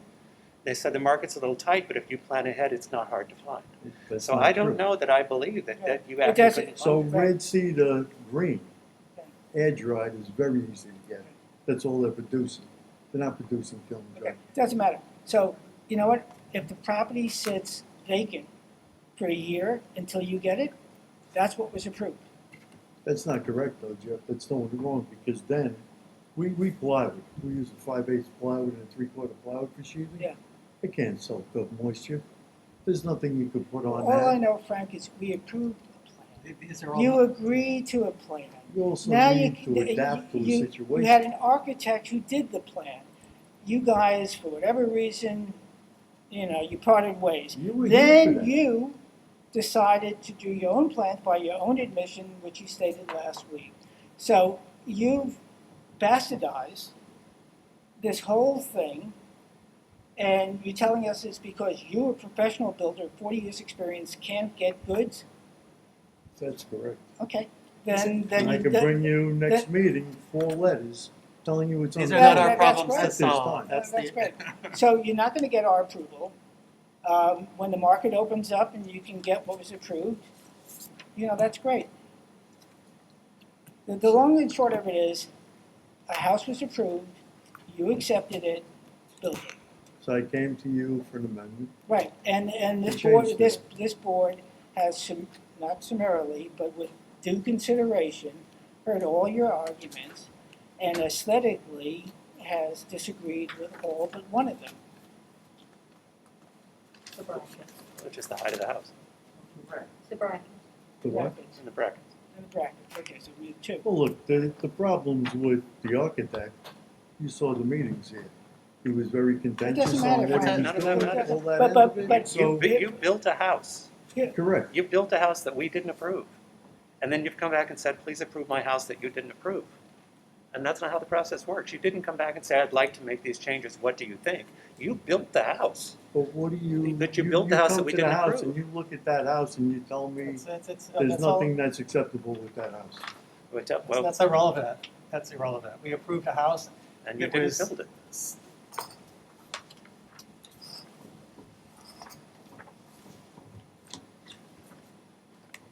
So, the next step, I come back with drawings, back with the 6/1 windows. Yeah, you can come back, but I think, I really don't want to waste your time, public's time, or this board's time, giving you an impression that that which you're submitting, that has the vertical, the dark wood, anything less than the red cedar that you had proposed to build, is going to be approved. Come back with what you want, but if it's different in ways that we enumerated, it's not gonna get approved, Frank. So the board's not budging for anything. I didn't say that. I said you bring back what you think will be approved, but we've already indicated that in terms of the shingling, the siding, the vertical paneling, and I don't have the list in front of me, but half a dozen other things. I would take a look at the approved plan and go from there. That's what we did the last time. Like, So- exactly. So we're just So repeating if ourselves. you here. want to come back So we with, want to go back to the columns, we want to go back to the, everything but the brackets. And the house height, because you've already, And the what? the house height is actually different than what was approved. And that's, 15 inches low. right, but it's different than what was approved, but we're not arguing that.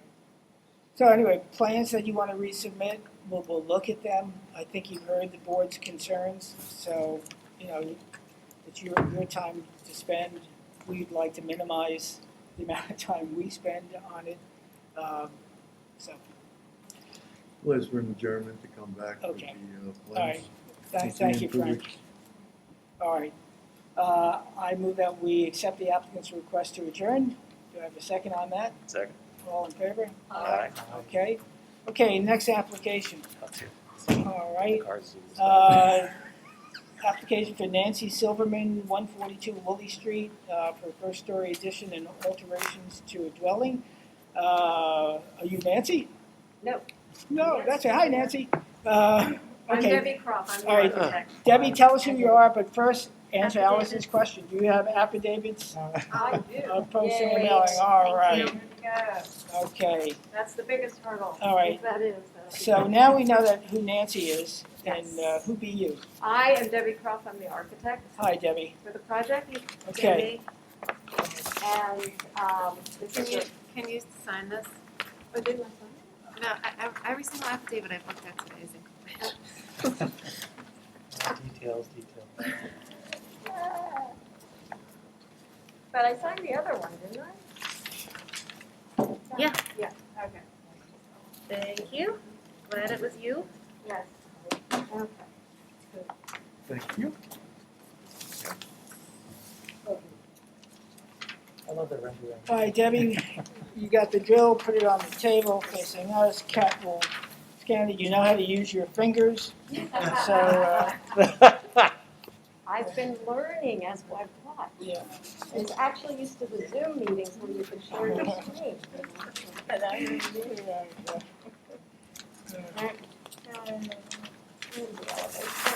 This is all. So that noise you hear is you're on the microphone. No, On the table, mic on the table. Oh, the mic on the Take table. my eardrums out. Don't slide the paper. Don't. I'm sorry. I didn't realize that. Not only that, but everybody listening to it out in In the hinterlands. Foreverland. It keeps them This away. is the microphone, everybody. Just don't rub it on there. That's all. There you go. Okay, All good. you're wet. Okay, That was so, kind of funny. Oh, okay, this goes in the file. so this is a very minor addition on, to the house on Woolley Street. It's on the south side of the house. The existing house was built in 1920. Yep. It was added on to in 2003, add to the, what is that, to the east on the back of it. And in 2013, or 2011, 13, I can't remember, they dug out the basement to finish the basement because it was just a crawl space. So this is just a small addition, 136 square feet out to the south. And that's to open up the back of the house more to the backyard. And everything's going to match the existing house. We're reusing the existing windows that are already there, except for the slider that's in the back. That will be a new sliding door. We're adding 2 windows up above, and if you look at the original drawings for the addition that was done in 2003, they actually had a door and a balcony on the 2nd floor that was never built. So there were some different things on that drawing. So where in between these 2 windows, there had been a door with a balcony, so we're just putting 2 awning windows just to add some more light and to kind of break up that facade. Okay, And that's that's it. pretty simple, Okay, straightforward. board members' comments, and then we'll turn it to the public. I think it's a very modest addition, very successful. Yep. I agree. It works. Okay, I'm sorry. The materials are terrific, it's a great site, and I see nothing wrong with it. Can be leased. Thank you. Any comments from the public? It's a nice modest change for a lovely house. Okay, so I then, with no public comment, move that we accept the application of Nancy Silverman at 142 Woolley Street for the first-story addition and alterations to the dwelling as submitted this evening. Okay, and I have a second on that. Second. All right, all in favor? Aye. Thank you very Okay. much. Thank you. Thank you. you, Nice. Debbie, thank you, Nancy, for sticking around. And nice rendering. Okay, Thank you. Yay, one more. we have, are you folks part of the team, or? Which application are you here for? No? Oh. Oh, okay, Oh. Like, good, all right. You were nice, supportive neighbors, okay. Yeah, Thank you. you had your chance to speak, so. That's good. Nice Thank you, plan. folks. All right. All right, Thank you for I think you got some nice houses, Participating. I think you have some nice houses going up on that street. Thank you for being strong about the rules. Very nice. Thank you. We try. Thank you. Enforcing them, hear from all of you. Thank you. All right, Thank you. Thanks. That's really nice, thanks. All right, so you're here, young lady, about monkey business. You're here for breakfast. Hampton Monkey, is that what it's called? Hampton Monkey Hampton Monkey Business Business LLC. How great is that? for driveway Right gate gates. in a non-historic district at 209 Little Plains Road. Is this a And new one? tell us who you are, and do you have affidavits of posting and mailing? I do. I'm Haley Willis with the Adam Miller Group, 2462 Main Street, Bridgehampton, All right, Haley. appearing for the applicant, and I have my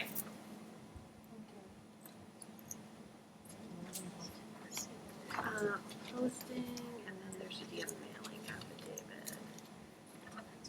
That looks like it. Oh, sorry. She's good like that. Or they've been listening. All right. Very good, thank you. Okay, Haley, the floor is yours. Show us what you got. So Come we are down. proposing fairly straightforward application for a driveway gate. I believe that before our firm was involved, that you've seen another application for a gate at this I believe we property. have.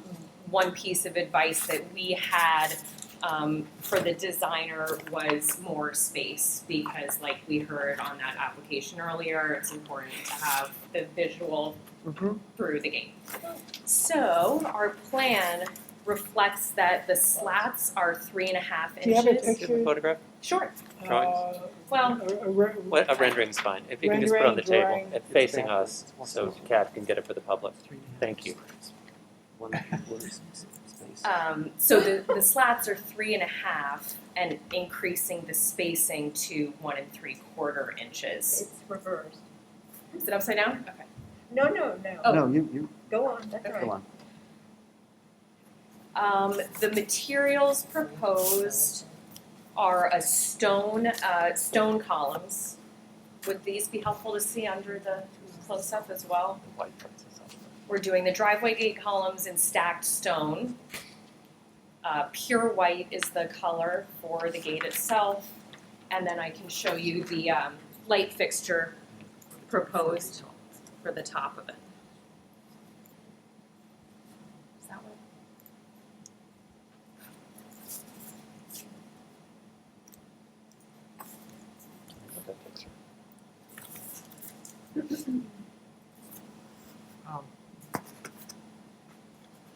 Go for it.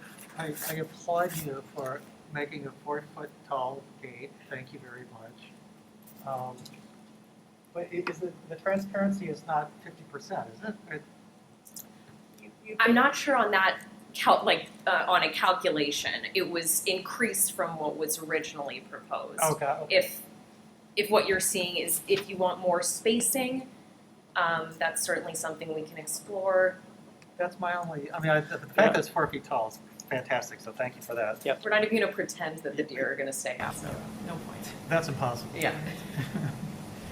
I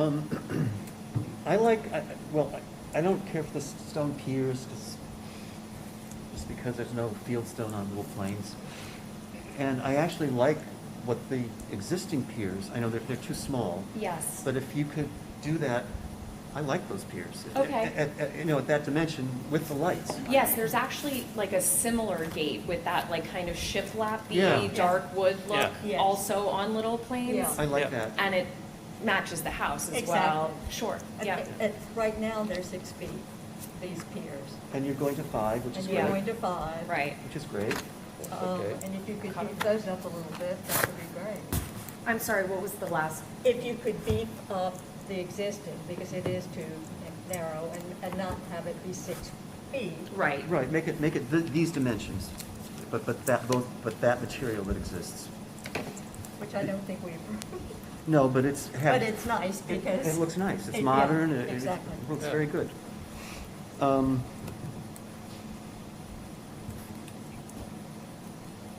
The spacing bothers me less because it's only 4 feet, but Yeah, I don't know if, I think it could be a little bit more. yeah. I mean, in essence, when I said it's reversed, it's you've got the slats being Yeah. very wide, and then Right. the space. Oh, you're saying. Yeah, that's why. Yeah, but you know what? I don't think you can do that, but what I'm saying is that the approach was the reverse of what we normally. Yes, I see And you know you're what, saying. I would normally, be my cranky self, but it's only 4 feet, and it's well below eye level, so I don't think we can, I think it's okay. A little more space, I think, would Okay. help. Yeah. I think if you could go to 3-foot slats with more like 2-inch, to give us Okay. just a little Okay. more transparency, Sure. to be consistent with other things that we Yeah, approved. sure, Yeah, exactly. We yeah. want to be consistent. Exactly. And then the other house on Little Plains was the one that's closest to Herrick on the east side. Is that- Yeah, it's actually a Herrick Road address, Uh-huh. 166 with the garage has a Yeah. gate. Yeah, that's kind of catty corner to Yeah, this no, property. that's a perfectly scaled and transparent gate. I'm looking for pictures every day. But He's since, got it. since everybody knows what we're talking about. Oh, It's yeah. actually quite a bit, it's See? a little more substantial because it's the double doors Yes, it's that double, open. This right. is just gonna slide into Yeah, the yeah. It's head. got and it's got the cross braces, but yeah. Yeah, Yeah. right. Just put it down on the Of course. table. That's a good example. I took a drive around and did a little survey of the Yeah. neighborhood. All right, so Haley, you're on the right track. It's upside down, but that's That's all right. We get it. We are too, right now. It's okay. Heaven's Gate. So, Haley, you've heard the board's comments. I've heard you saying that you want to go back to the drawing board a bit. So we look forward to seeing you next week. Submit some, 2 weeks. Second time I've done that. Submit next And actually, we look forward to not seeing you 2 weeks. We're going to see you on Zoom. Oh, We're not here. This was our one chance to meet, so we're Yeah. glad. But we're lucky then. Yeah. Yeah. Well, thank you for your feedback, and we'll see you at the next I meeting. move that we accept the applicant's request to adjourn to our next session. Do I have a second on that? Second. All in favor? Aye. Aye. And thank you. You Thank did, you did very good reconnaissance. Thank you. Have a great night. Thanks, Haley. Alice, is there anything you want to say before we adjourn for the evening? I'm tired. Okay. So, without further ado, They open comment. for breakfast and have Yes, I move that we close the meeting of the Board of Architectural Review and Historic Preservation this September 13th. Do I have a second on that? Second. Mark seconds. All in favor? Aye. Aye. Good night, everybody. Thank you very much.